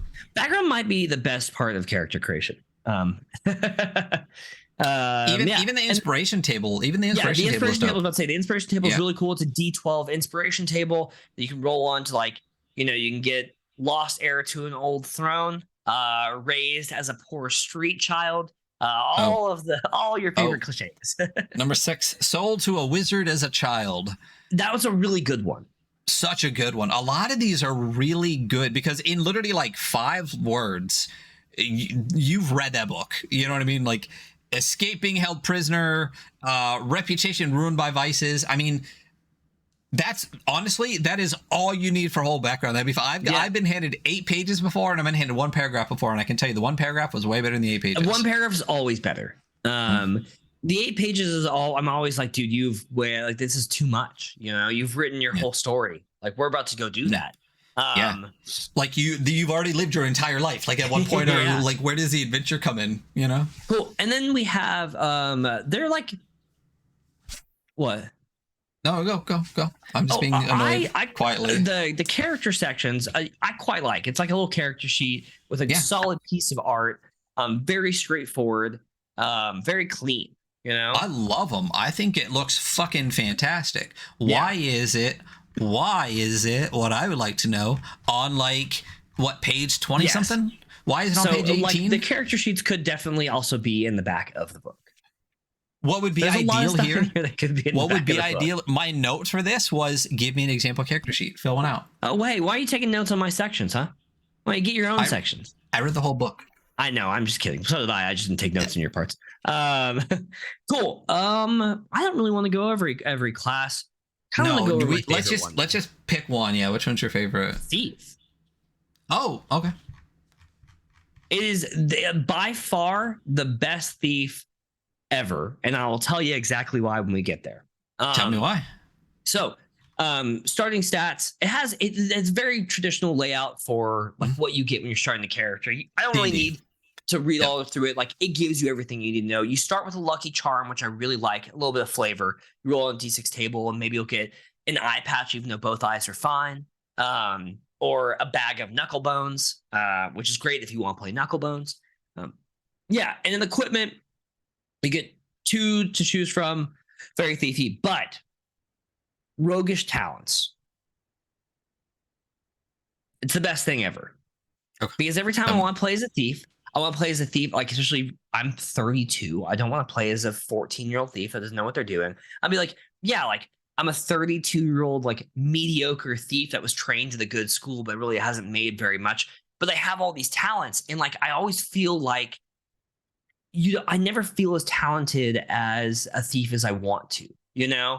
If you've ever read The Black Tongue Thief by Christopher Buehlman, it's my favorite like thief ever. Really? And he is very much like a, you know, late 20s, early 30s like thief. It's like in incredible amount of debt, but has like great training, and so he's good at a lot of stuff, but he's just in other ways very mediocre. But you know, if it's delicate tasks or climbing or listening to eavesdropping, moving silently, or you know, finding secret things, he's good at it, you know.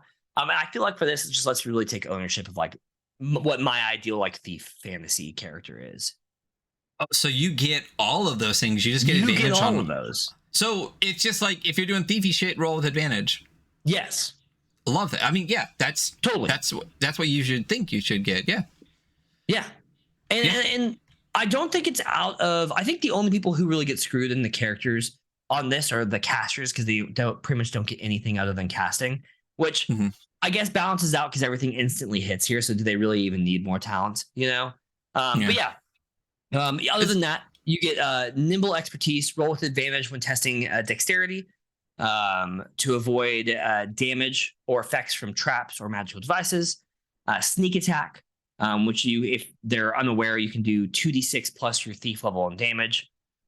Deep and murky pass is an amazing one, which is that at the start of a gaming session, roll 1d10. If the result is below your current level, you can just change your background. Great. I love it.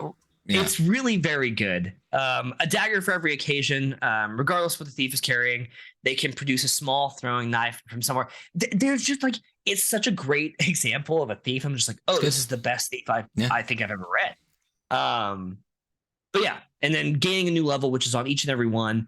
It just tells you what happens when you level up, which is, roll a d20 once for each attribute. If you roll over, you can increase it by 1 point. And you can make an extra roll for dexterity wisdom. I think each of them has like 2 stats. That's those character stats, that class you can roll twice on.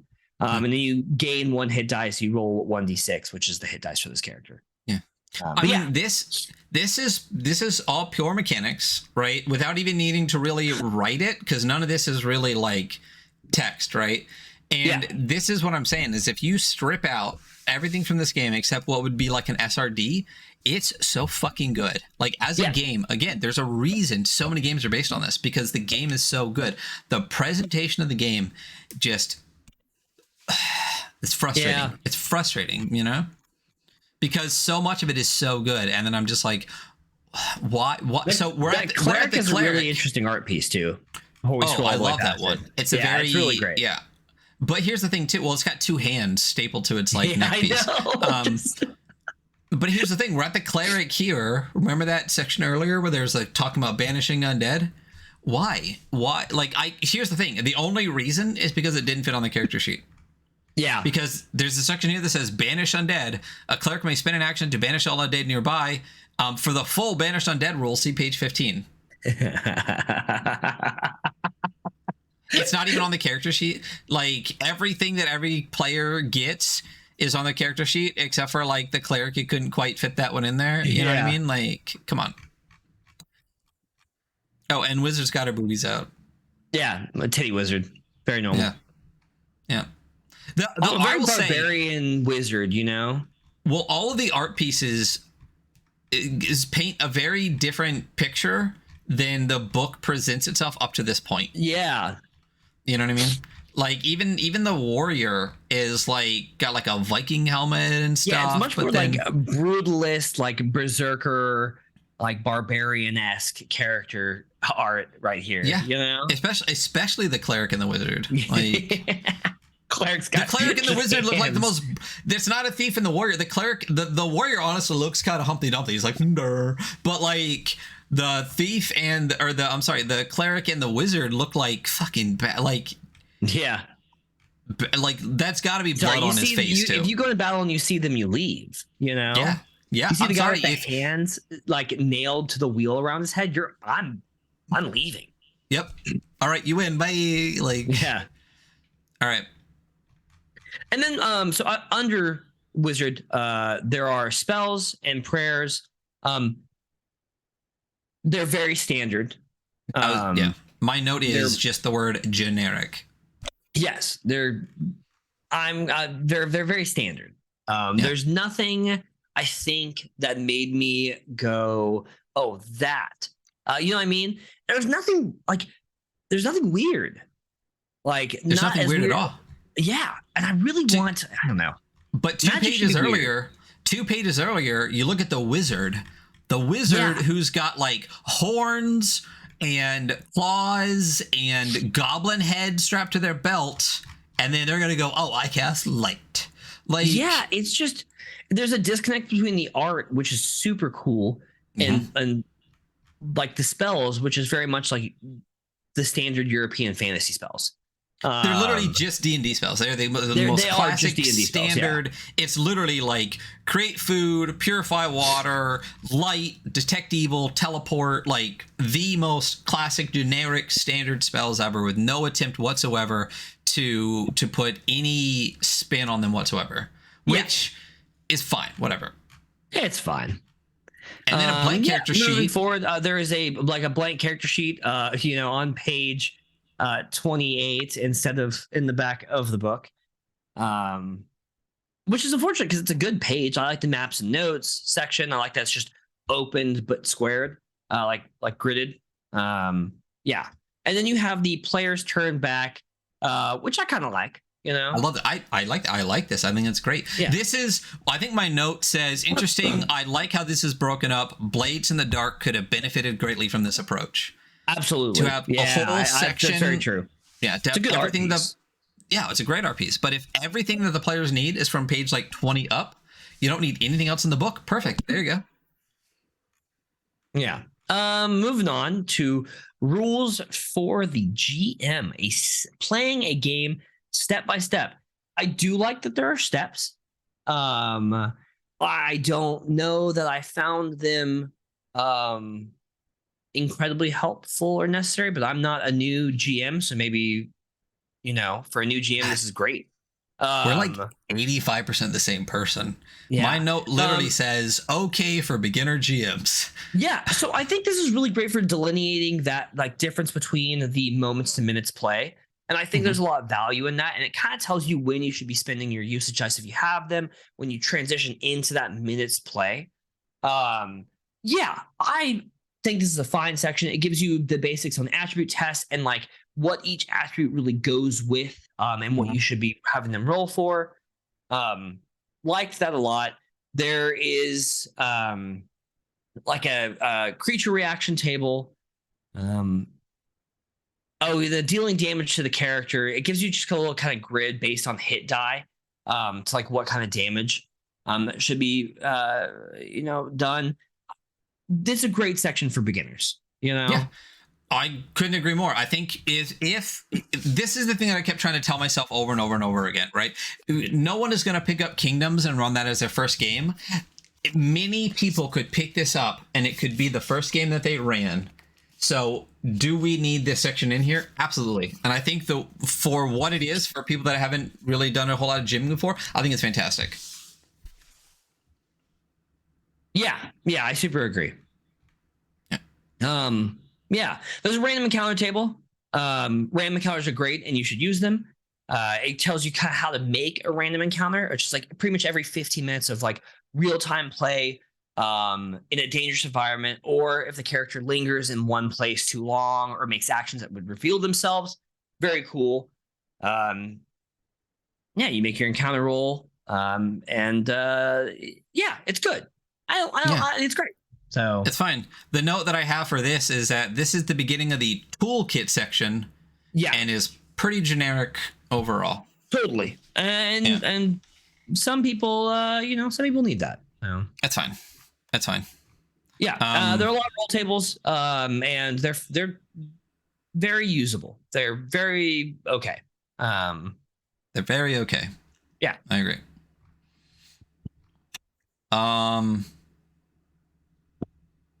Oh, is this me now? Am I equipment and economy? I really think you have got equipment and economy. Yeah. So equipment and economy. Yeah. This continues a big chunk that is just what I considered in this book the toolkit section. And I will say one thing about this whole kind of big chunk before we keep going is it's fine. It's adequate at best, but almost all of it can be found better in other places. And I felt like the whole book could have stopped at like page 25 and wouldn't have been any worse for it. Could have been a zine and I'd been fine with it. So equipment economy, coins and money, they exist. Like that is all it is. Economy is based on rarity and value. My note here for common and cheap is just OMG ... because the only thing I hate more than anything, the thing I hate most is lists of the costs of stuff, and this isn't even just a list of the cost of stuff. Oh, this is so much worse than the list because it sucks to read. So and God, the layout of it is terrible. It's literally like it's like a big black square, and then it says arrow/ammunition, and then UD8, and then a black square, and then backpack sacks, and then a black square, and then candles, and it's just in rows of it. Like it's really obnoxious to read this part. And again, like if you're gonna use usage die, cool, whatever. But like dry food rations is a UD8. Okay, like half of this uses usage die and half doesn't. I would just separate it like that. Just the shit that needs a usage die and the shit that doesn't. And it's got common, rare, and exotic, and the coins associated with them, whatever. The usage die. I didn't read any of these lists because I saw how they were laid out, and I'm like, I'm not fucking reading that. That's literally exactly like yes. I could not agree more. The exotic one is the only one that's even like relatively reasonable, and it's just because they're so long that they each have their own line. Their whole line. I will say the best thing on this page is this usage die tracker here. These are the average rolls for uses of a usage die before it is consumed. So my assumption is that D20 is 30 uses, which means if you start with the D20, you would get 30 plus 20 plus 14 plus 9 plus 5 plus 2. Because you would have to, like, it's a D20 before the average number before it drops down to a D12, or the average number if you stop at a D20, right? Wow. I mean, that'd be. I'd never give usage die out that they're that big. I think I've given it 8 once, but I think it was on like an item and not on like damage, you know? Yeah. But here's the thing: the average usage die for D6 is a 5, so just give them 6 and have them count down. Like, what's the difference? You know what I mean? It lacks the element of randomness that I think fire damage over time might have to somebody who's trying to move around. Again, here's the thing. I love the idea of usage. I think if people want to use him, I think it's a great thing. For me personally, this is not like an objective, like knock on usage die, but in any way, shape, or form. I think it's cool. I like it. I personally just don't find it useful for the way my brain works. But this is one of those things where I'm like, I totally get it and I dig it. I just personally don't use it. Ryan. Your opinion is wrong. Yeah. So, but I do really like this. So usage die, D4 standard use is 2, D6 is 5, D8 is 9, D10 is 14, D12 is 20, D20 is 30. That's a super useful table to have for anyone that wants to use any usage die at all. There's a haggling thing. You can do it. We don't need to talk about that. There's a whole page here. It's an equipment list. Why is not in the back of the book, or again in its own folder of extra stuff. If you had got the full box set, you do get a folder of all of these pages separate. Make it a separate useful pages PDF and send it to the people that bought your book so that they can actually print this out and use it at your table. I think you have hirelings, so we're on hirelings. I do have hirelings. I took hirelings because I love hirelings, and no one ever uses them in any game except in my games because I always harp on how much I love hirelings. Yeah, they're great. There are hirelings. What did I put here in my notes? Excuse me. So the mechanics for hirelings are simplified down to basically they have their one unique skill or talent providing the characters an advantage on attribute tests or enabling them to do something useful under specific circumstances. The hireling must be nearby to the character in order to do so. Duh. Your hireling that's at your camp is not going to help you in the dungeon or whatever. You have to pay them wages pretty much as soon as you take them on. Their rarity is going to determine what their wages are. And then if you put them in risky situations, they might get advantage or disadvantage on certain rolls that they make. Who controls them? The GM controls them, except in my fucking games where I'm not doing that. You hire them, you control them. So it says the GM here, as if it was normal NPCs. Players will often ask a hireling to perform an unforeseen or risky action. Okay, cool. It's ultimately up to the GM to determine, and they can choose to make or let their players make a charisma test to convince their hireling, which I will always do because I love watching the lamp bearer get convinced to fight a goblin and then get slaughtered fighting a goblin. And let me tell you, it never gets old. Like, it's never gotten old. My players always feel bad. And then do it again. If the needed hirelings have a number of hit dice of 1, and they're all subject to normal NPC related rules, such as morale. Which, have we done morale yet? We might have breezed over morale. It's morale. There's a morale roll. So cool. You have your very standard hirelings. Nothing bad. They'll give you advantage on a certain thing, and you bring them around with you. They're great. They're non-combat hirelings. Yep. I actually really like this. Of all the hireling rules I've seen before, I feel like this one is super clean, and I really actually like the number of, what is it, like 10 or 12? Maybe.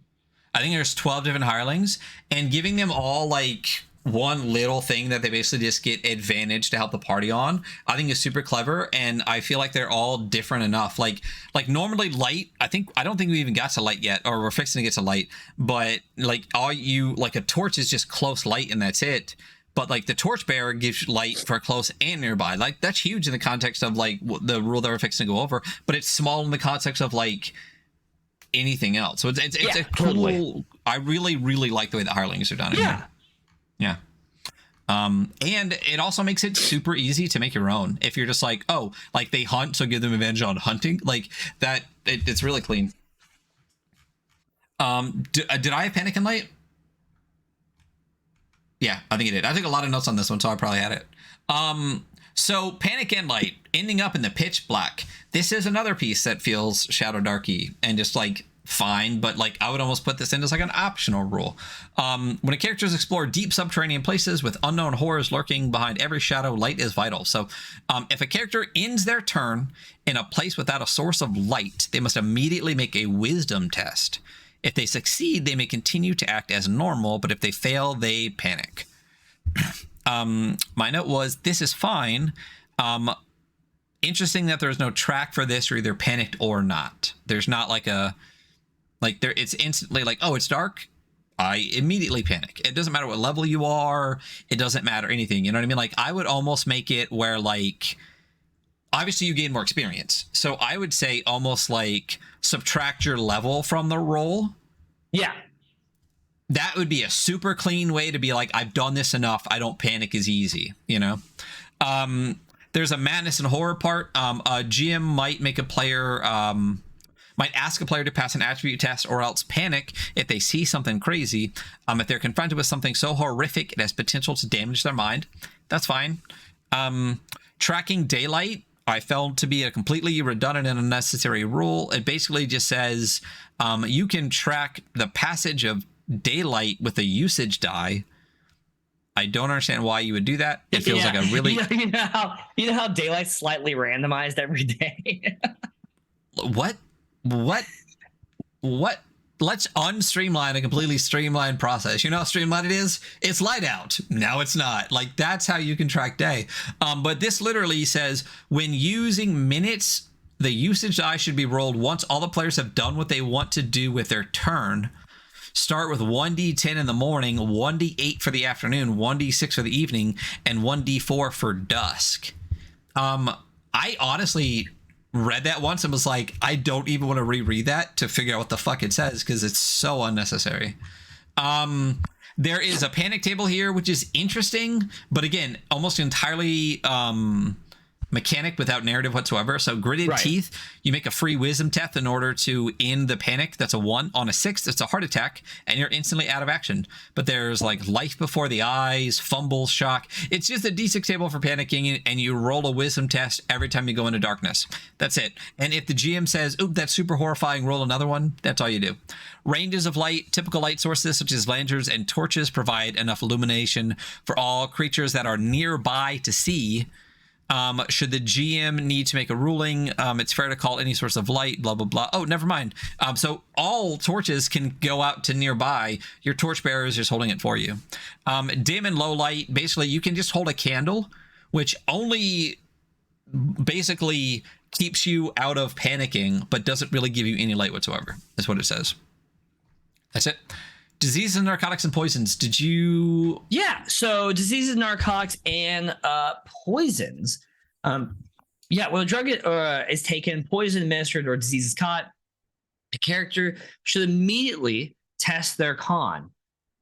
The drug, poison, disease usage dice should be rolled at the same time and added to the contest. Each drug, poison, disease indicates the penalty for failing a contest. So listen, if I take a drug, I have to roll a contest. I can't just I'm taking it, you know? Yeah. Diseases, they're diseases. The paper walks through how you would catch a disease. If you already have one, like when you use the usage dice for that disease. And then if the usage dice controls the life of it controls the life of the disease, essentially. Disease examples are like creeping basilism, which is you slowly turn to stone. If you fail the contest, all dex tests are made with disadvantage until a cure is found or a contest is passed. It has UD6 usages. I like this for usage dice. For diseases is cool, makes sense. It'd be really cool if at the end, if you there were certain conditions that were fatal. And I'm turning stone slowly, which I feel like it's kind of missing that punch from it on diseases. Did you read any disease that stood out to you? I think that was like the one that I liked. Oh, I like the black lung because it's definitely like a Zoolander reference, you know? The black lung pop. There you go. Yep. I really like sloughing dread. That was my favorite. Lumps of flesh swell where up. like lumps of flesh just fall off you. Yeah, that was my favorite. Yeah, I just love the word sloth because I actually deal with it at work. So like, if you've never seen sloughing flesh, I have. So there's a cool D12 table. I like this one. It's actually like caught from, can be cured by. I don't know that I would use specifically in every instance, but a little bit of inspiration I think is always good. And then it gives you a ingredient doses failed contest, kind of like a poison table. But it's right before the start of poison, so I wasn't really sure what it was immediately. I had to look. I was like, "Oh, poison is about to start." So this is the poison table. Poisons, they're poisons. They it gives you a table to kind of give you some examples, and it gives you some like name, prefixes, suffixes, and preparation. It's not a roll table. It's just like a list, and it's the same kind of list as like item prices before, where it's just like not a list. It's just a bunch of stuff together with some points in between. D12 table for antidotes, which is, you know, it's there. I liked being magically frozen. That's the cure. It's like, or the healing tears of the Sphinx. It's like, good fucking luck, buddy. Yeah, right. Yeah. And then drugs. There are drugs. When a dose of drugs is taken, failing a contest means the character has overdosed. I guess that was the difference with this one. So you can OD in this game. It's just like real life. Yeah. The drugs effect is given when you in take gray. a dose of drugs, kind of sounds like when you try to huff a joint or something, like old people say. When it's like, that's not how you do drugs, please. Yeah, right. Pardon me. Sorry. The usage dice Also works normally when it runs out, the drug has been used up and is gone. Did I take a note on which ones I liked specifically? Well, I That's right, I found didn't. because they're fine. Go ahead. No, what I find interesting is you can OD, but there's no addiction at all. Yeah. You know there's, how you know how easy it would have been to do a usage die for addiction? Oh, that's a really great point. I didn't even think about that. Yeah, so there's one of these is reminding me of coffee or cat coffee from Ultraviolet Grasslands. I can't remember. Maybe it was the violet wine. Or maybe not. Black Lotus powder, definitely a Conan the Barbarian reference. Everything below the sea to me now is like that's Conan, you know. What I find interesting is the really solid benefits you get from doing drugs. Yeah, totally. I mean, you could die though. You could OD. So yeah, Black Lotus powder, fine shimmering black powder. Int and wisdom tests have advantage for a number of turns equal to the usage die. Violet wine gives you all of your HP back. I think one of them ignores pain. There's GAT ignores the effects of panic. Yeah, it's like, yeah, drugs are really good in this game. You know, you should definitely do them in this game. In this game, yeah. Or in not. this game. In this game, we No, I'm gonna terms of service. Yeah, I think the next part's on you too. New spells. I feel like the table is the best part of this. So this is not where you would find spells out in the wild. If you need some inspiration, I think this table is great. You know, tattooed on a prisoner in the possession of like a star cult of Ohm. You know, like in a psychic labyrinth, in the possession of like the mad monks of Dar Dol Ram. Like, I think it's a good inspiration table for rolling. If like, oh, they're looking for a new spell, or looking for a specific spell. It's like, cool. Yeah, here it is. This is one of the most. You have. What's up? Sorry, this is one of the most evocative like writing in the book. Yeah, it's a good table. You want to roll twice? Let's see where the great spell you're looking for is at. So I got a D12. 2 and an 8. Oh yeah, I got a 2 and an 8. So it's in a psychic labyrinth. That is in the possession of a champion of the war god Porpoise Coster. So, and the strange interdimensional labyrinth that they possess. So, good luck getting it. Because you have to get through that champion and then through the labyrinth. That's a whole adventure. Yeah. Under that, they have kind of inspiration for wizard names and titles. And then familiars, their earthly appearance and their peculiar talent. This feels like a weird spot for this. Yeah. The familiars and the wizards? You mean it's not with the wizards section? Yeah. Or if it's like an NPC thing, it's not with the NPCs. And then the familiar thing is weird because I don't remember them referring to familiars at all. At all. Yeah. Oh, I think actually it might be in the character creation section is that the wizard gets a familiar. Let's look real quick. But like, why is the magic broken apart 3 separate tables plus the character creation for wizard? Dude, you know? I do not know. I was honestly very confused by that when I did my initial scroll through this. I was like, the other thing too is like, this is all GM. None of this is player information. Yeah.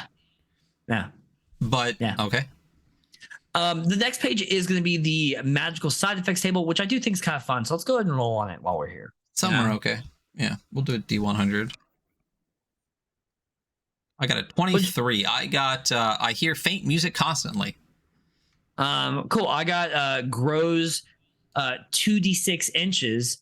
Ooh. And, 9 inches. So it doesn't say where you grow 2 inches, right? So. Inner organs become clockwork was a really cool one that I rolled. Swap 2 abilities is a really terrible one. And I love that. And there's some fun stuff on here. Yeah. After that, this is I have opinions. Okay. Yeah. Was this your section or my section? I don't know. Oh, I'll I take don't it know then. if this is mine. So starting the first game, Yeah. gaming This in is the a old game school setup. fashion. Yeah. So basically, the whole idea of this is like the first session is different than the rest of it and builds off the first session. But this line coming up, really, I gave like the hardest, like, what? To this specific line. The Black Hat's focus is weird fantasy swords and sorcery. If you're playing in its assumed old school pulp fantasy setting, keep the following in mind. What assumed setting? And what aspect of the only part that I would say even lends itself to any level, I would say two things lend itself a little bit to swords and sorcery, and that is the character art of the cleric and the wizard. Yeah. And maybe that spell table we just talked about with like the psychic labyrinth, and like the only two parts where I'm like, oh, that's weird. Every other part, like, to me, and maybe I'm completely wrong, but this is how I view a lot of fantasy. There's a lot of like, there's pre-Tolkien and post-Tolkien, right? And you get swords and sorcery, and you have swords and wizardry. Okay, swords and sorcery is weird shit. Yeah. A lot of like, it's Elric, like sentient swords and portals to other dimensions Yeah, and and shit. you're like you're gaining magic from like the weird outer realm of shadow monsters that is outside the Earth's sphere. Like, Yep. yeah, That is sword and sorcery, and then you have sword and wizardry, which to me is castles, swords, shields, wizards, knights, orcs, the classic D&D Forgotten Realms Tolkien setting. right. Not weird, Western Europe, right? This book's one of the least weird games we've ever read. And suddenly it's like, it's a weird sword and sorcery, the assumed old school pulp fantasy setting. I'm like, just because you named one poison after a Conan reference does not make this sword and sorcery. Like, I literally like triple taked on this. I'm like, what was weird? When did it get weird?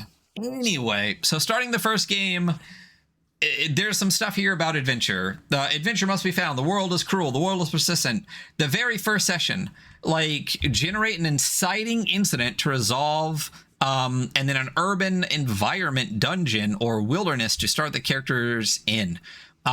In the line I just said, there's 3 inline references to other pages that are also not hyperlinked, and then we get to the tools quick reference page. Oh yeah, this was actually my section to go through. This part was my section.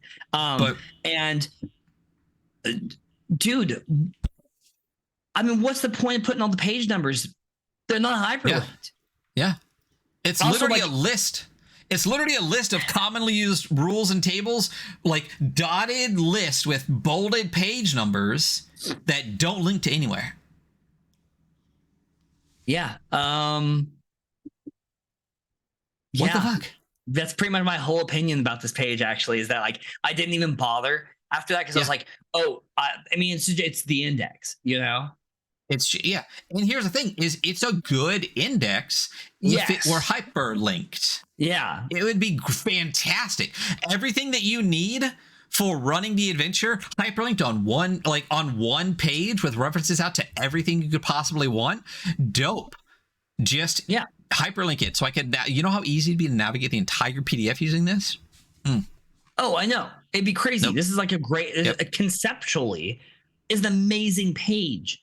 The execution, though, leaves a lot to be desired. The other thing, though, physically, though, even having the book in hand, how much of a pain in the ass it'd be to like flip back and forth and back and forth and back and forth to this? Yeah. This is another potentially further back in the book page. After that, that section that has a lot of stuff that you need on pages you have to fish through. We have the NPC concept generator. It's here. Yep. Once again, actually, now that I'm looking back on that, because I did not read that part where it said this is weird fantasy, I did roll a couple NPCs. None of them were weird. Yeah, even a little bit. They were all very normal, you know? The social positions are lowborn, working, merchant, and high, and your heritages are young and old, male, females, or dwarf or elf. Yep.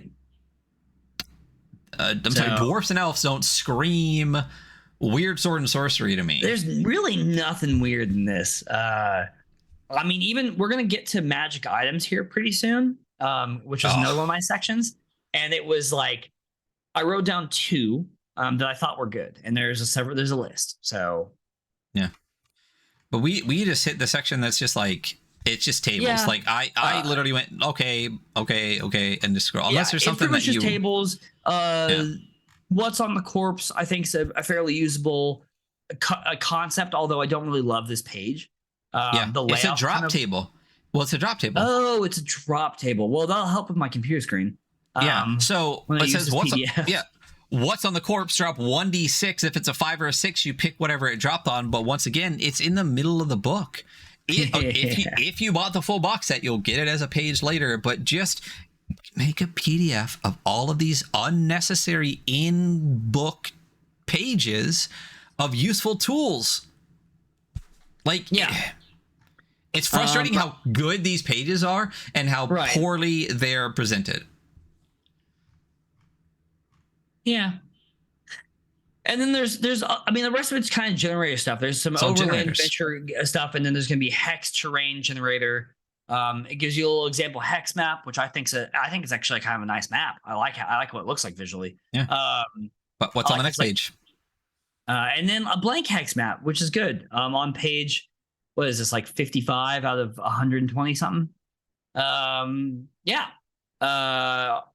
More drop table stuff. I think there's decent stuff here if this is your first game, especially, you know. It's a lot of useful, unevocative tools. Yes, totally. If you're trying to make like a fairly standard fantasy fair, they got you with this one, you know. Mm-hmm.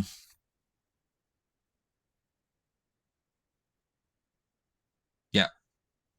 Yeah. Oh yeah. Is it me now?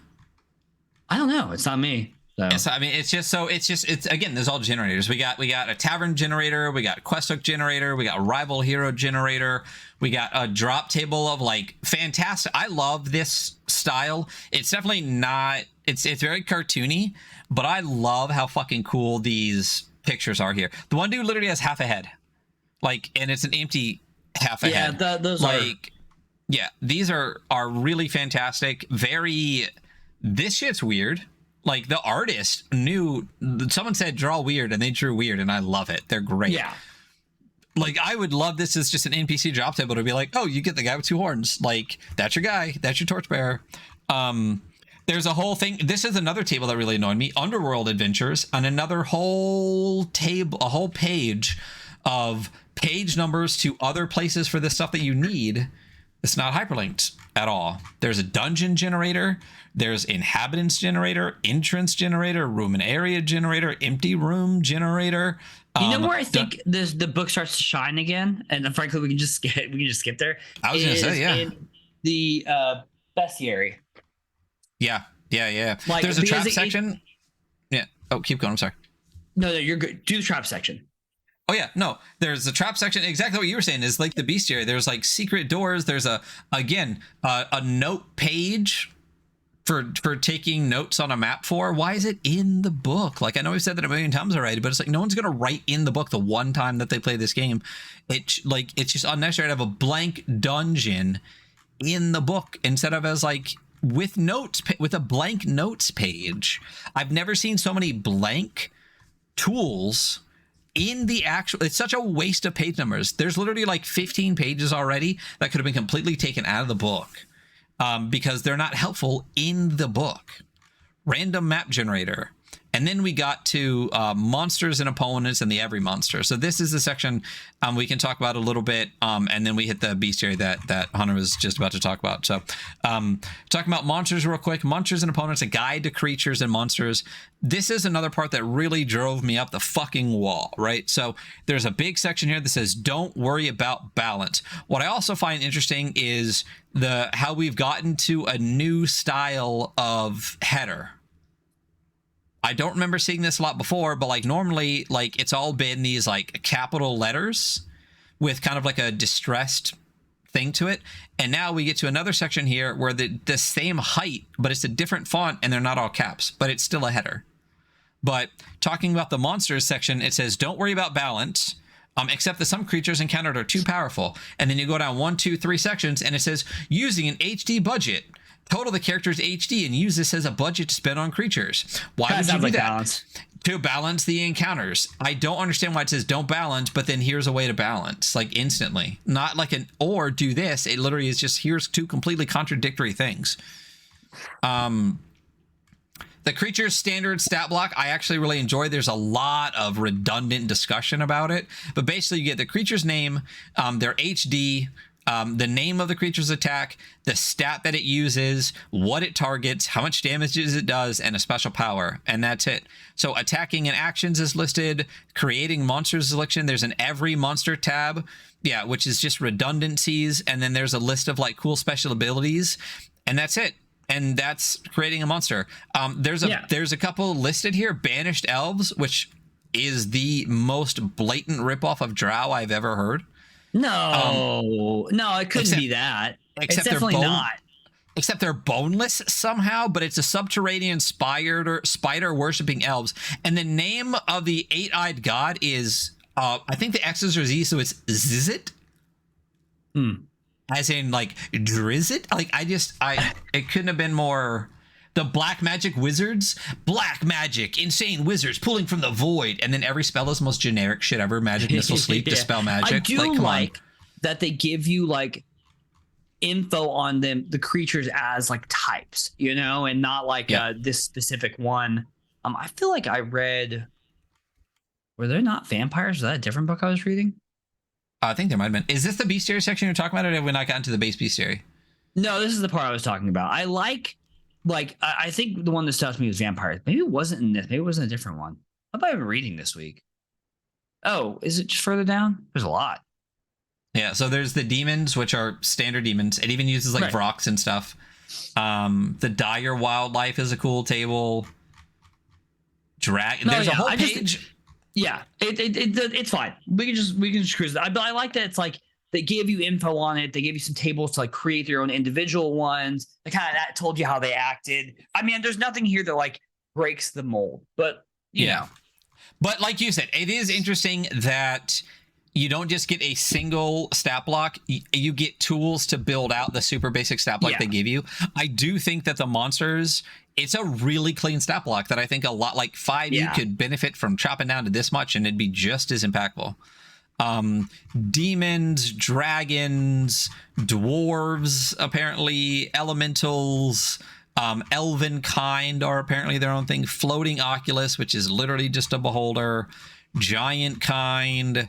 We don't even. It's a lot. Gnolls and shit. Fine. I mean, I think if we, it's all cap. It's all Oh, here you go. There's vampires for you.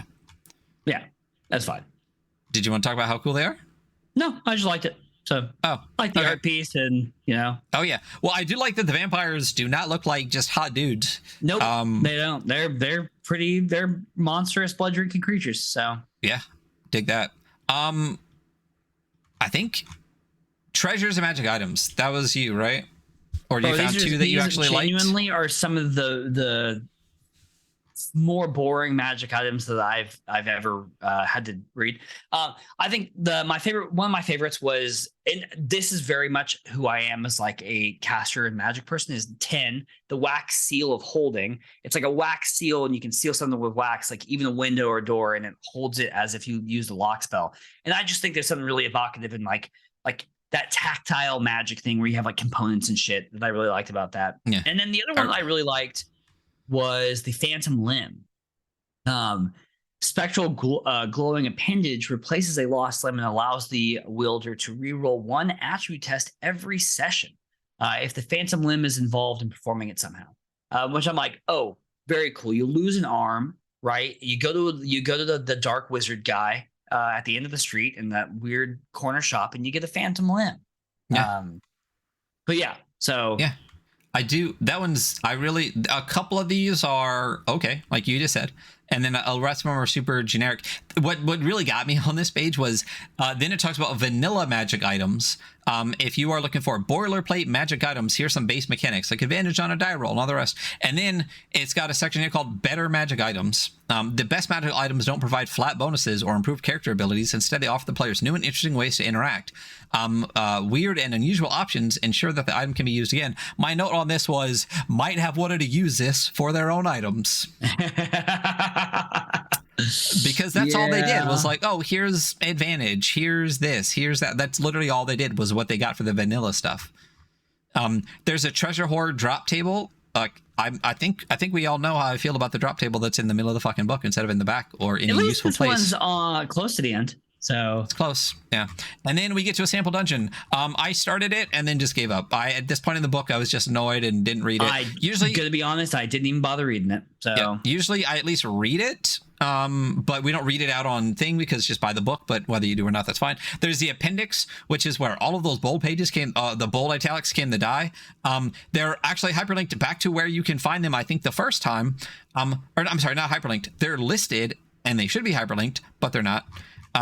It's basically an appendix as in just like all the definitions of the stuff. And that's it. And then there's the OGL, which, I mean, this came out in 2018, so OGL was not contentious at the time, so it's whatever. Right. But that's the whole book. That's the whole book. So let's do the review real quick and get out of here because we already hit 2 hours, which is where we wanted to be. So we'll do this kind of quick. I mean, quick for us. So like 45 minutes. So this is the Black Hack from David Black. As anyone knows, we do 5 different ratings. They're worth 10 points each. We'll say them as we go. So art and layout. I think this is the shining point of this, actually. Interesting. Okay. There is a lot of spot art. I do like the character art. I think I usually say this, and I'm gonna say it again. There could be more, you know. But I like what's in here. Yeah. I mean, I think it's fine. I don't yearn for more art. I think the layout is fine. I think it's super readable. I think the desire for readability made it annoying. I think they overdid it. I mean, it is black and white 2-column. You know what I mean? Like, yeah, but I mean, if we're going by layout, because layout now in the art section, the bold, fucking terrible decision. Bold the first time you see a word and then don't do it again, and then the appendix can reference to that one single time. That, as far as the layout goes, drove me nuts. The insane number of headers, unnecessary headers, drove me nuts. I mean, the art that's in the book, fantastic. I love the cover. I love the character art. There's not a single piece of art where I'm like, they're all fucking great. All the artists did a really great job. I'm fine with the amount of spot art and stuff, but layout wise, it's super basic, which is fine because it's really readable. But to me, the bolds and the insane number of headers and the weird jump to a new font, like 3/4 of the way through, annoyed me. To me, this is maybe 1 point up above like just standard. I agree. I think the art takes it up and then everything else kind of takes it back down for me. So I'm actually about a 6 on this one. So same. I'm a hard 6 on that. Yeah. Yeah. The next one is a usability score. Bro. Yeah, that's a good. Yeah. Yeah. I mean, okay, so let's talk about what's bad about it.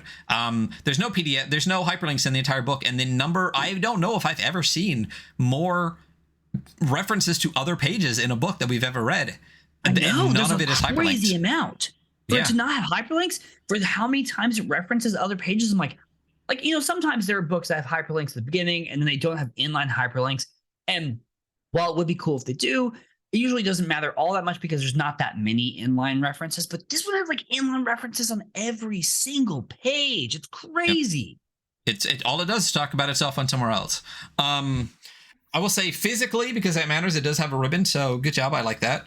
But let's talk about the other part of the usability stuff that drives me insane is the complete waste of pages in the book. Yeah. To have blank usable pages and tables and character sheets and drop tables and shit in the book, instead of, here's the other thing, even if you just put it at the end with the like dot dot dot dot dot, you can have people just like cut it out and do that. But the fact that they're randomly interspersed in the most, like, all throughout the book for some godforsaken fucking reason, I don't need a dungeon drop table, like, or the ones that drove me most are the notes pages. Like, here's a whole page on notes for your dungeon in the middle of the book.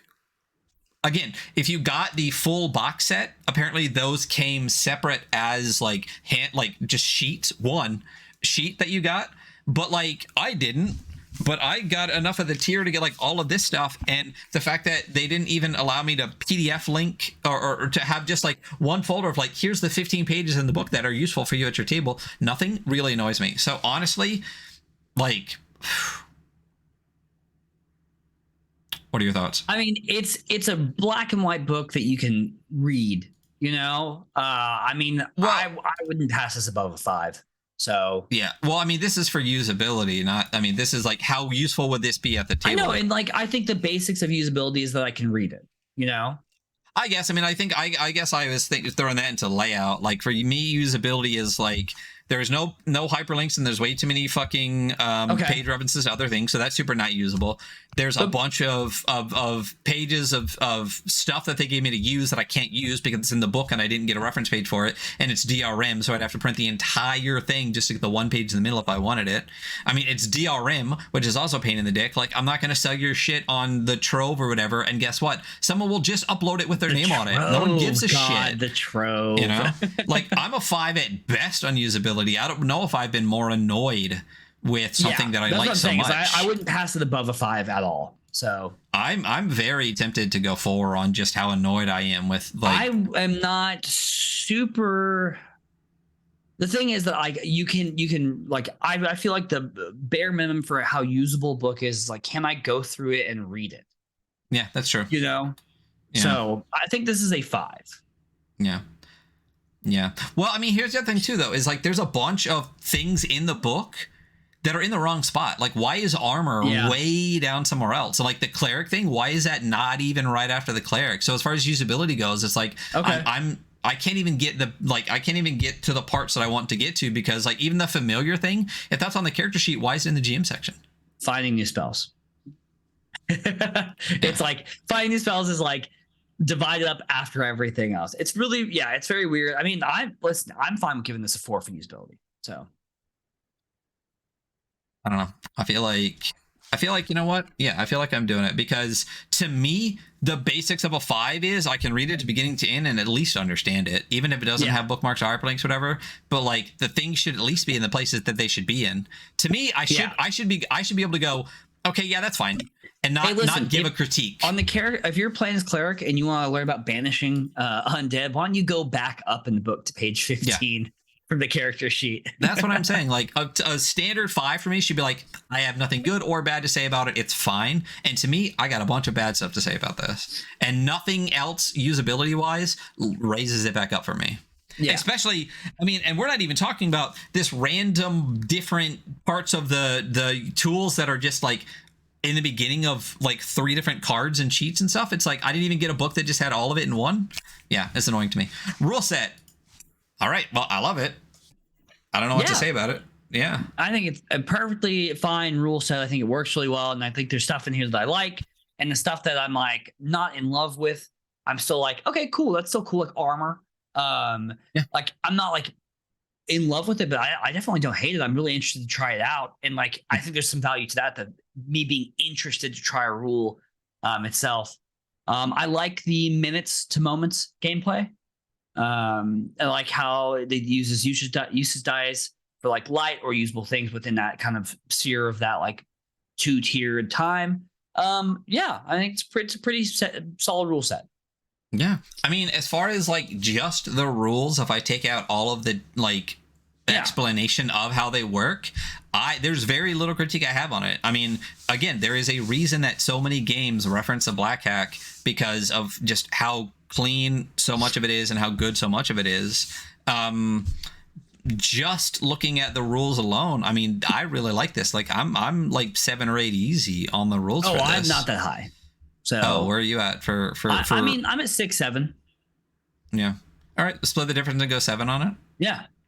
I mean, the reason it is higher in my head is just like, honestly, I know we're judging this game, but the number of games we love that only exist because this game exists. If we had never read any of those and read this first, I think it would be like, oh my god, D20 roll under, that's so crazy. But like, Yeah, I think there's some features in this that are missing or could be changed. That would bump it up for me. That I do see in some hacks. So it's cool. I think it's not that it's like standard, but I don't think it's like busting out the seams with new stuff, you know?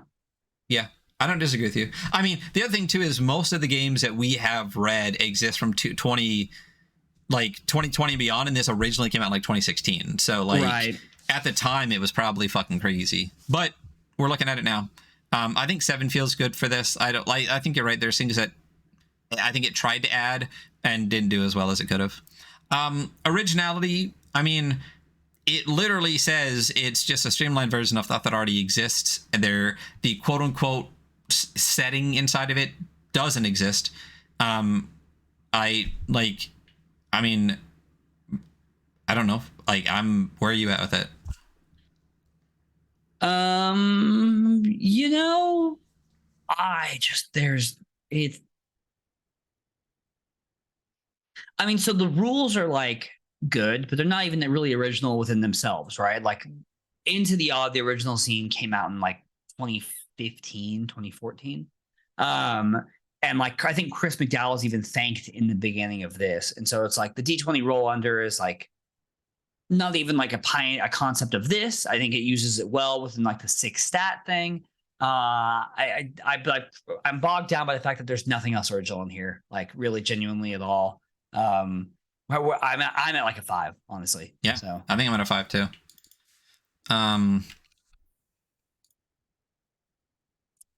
Because this is one of the things where I'm like, I have nothing good to say and I have nothing bad to say. It's fine. Yeah. Value. I don't even know. I guess so we could go off the Kickstarter. If you want to get it, which you can't, by the way, physically, you can't physically get it. But let's say you wanted to, and it was in stock on Exalted. It is. Is it really only $25? I guess it's only $25. That can't be right. That's crazy. For the hardback and everything, or just the PDF, or what? Well, it doesn't give me multiple options on Exalted. It just says $25. So, let's see. If you want to get it through drive-through, it's $6 for the PDF for the Black Hack Second Edition through drive-through RPG. I mean, $6. That's crazy. Yeah. Yeah. So you can't get the physical, but you can get the PDF for $6. So I mean that's pretty high value to me, man. You know, decent value. I mean, here's the thing: if you want to get the box set, you can go to eBay and get it for like $60 or $70. Oh, really? Yeah. Trust me. I mean, that's still not even that bad, you know? No, it's not. I looked at it and then I read the book and said, "No, I'm good." Because I'm never going to play this. I mean, I'll tell you right now, like if someone was like, I'll run Black Hack for you, I would be like, okay, I would happily play that if you ran it. Oh yeah. I mean, it really, if you wanted the box set, I mean, it really is. It's like $62, $63. It's really not bad at all. Yeah. You know, I think that this is an incredibly affordable game to get into. And if you want to jump off into it, like this is a very bog standard, very easy to understand.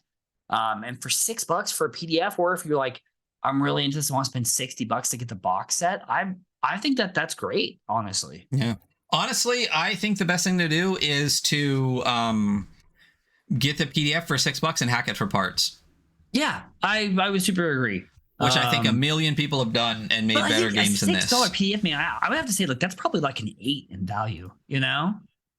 I mean, yeah, but like, here's the thing. Like, if I gave you a big pile of shit and said it's $2, but I don't think that this is a big pile of shit. I just think that it's not great. So right. So that's what I'm saying is like, I don't think it's a pile of shit either. I really enjoy the rule set. I just hate the way it's presented. But it's just like, if a game we thought was bad was free, like I probably still wouldn't download it just because it's free. You know what I mean? But the thing is, like, just because I'm not inspired by this and you're not inspired by this does not mean that someone else would spend $6 and not find some inspiration for several games with their party. You know? Right. I completely hear you. I'm just saying, like, I don't personally find it within the context of our show, the fact that it's cheap and maybe could inspire somebody to be like that high in value. Like, you know what I mean? Like, I don't know. Yeah, I guess. I mean, since it's $6 for the PDF, yeah, I'm between like a 7 and 8 for PDF. it. I mean, that's like there's something to be said about that, you know? Yeah, but you know, other ones we've given 8s on had like online generators and like a But million they also things had like under the sun. $30 PDFs. Yeah, that's true. I mean, yeah, I'm between like a 7 and 8. If you want to go 8, I'm fine with that. I'm Otherwise, okay like, with a 7. I think 7 of value is appropriate. There's not a lot of stuff that Okay. comes with it, but you do get the. I mean, it's a $6 PDF. You know? 8 makes me feel some kind of way. 7 makes me feel better. Cool. Like 8, I would have been like, "Ugh, okay, fine. But like 7, I'm like, all right, that one, I can sleep. I can sleep tonight. 28, right? I don't know. I just did it in my head. So I got 29, so maybe I'm dumb and can't count on a you're calculator. probably. I don't know. Who knows? It's a 29. Okay, so I'm bad at math. I mean, that's one of the lowest scores we've ever given to a game because here's the thing. Honestly, this should have just been a zine SRD. And the attempt to make it a full game with like generators and like some type of quasi-implied setting really brought the entire thing down. Like this could have been like a 30-page zine and could have been one of like my favorite things on the shelf because mechanically I really dig it. But the urge to make it a full book full of just generic stuff made it just meh at best. Like meh at best. Like again, like I read it. I'm probably never going to read it again. And it's fine. Like that's it. So this is the Black Hack. It is a D20. It is a D20 roll under system. You know, in the context of our review score here, for art and layout, we give it a 6 because although the art is really enjoyable in it, the layout has obnoxious amount of bold and could use a little bit more spot art. For usability, there's 0 PDFs, way too many page references, and stuff is in the wrong place all over the place, and there's a bunch of things hyperlinks, right? And things in the book, like a number of pages, like blank pages, that would be better used as just like a notebook or a tool outside of the book. The rule set is good. We both enjoy it, but there's nothing crazy about it. It is clean. There are some parts that I really do like because it shines in its streamlinedness, but that's about it. Originality, I don't think it even strives for any level of originality in any part of it. It's pretty standard and straightforward, so it gets a 5, which is the standard straightforward part. And for value, it got a 7 because the PDF is $6. Other than that, you really don't get a whole lot with this. So the total score for the Black Hack was 29. Again, it is a good game. That has, in my opinion, poor presentation and would have been better served as just being a zine. Yep. All right. That is the Black Hack, and that is us on a weird Friday morning.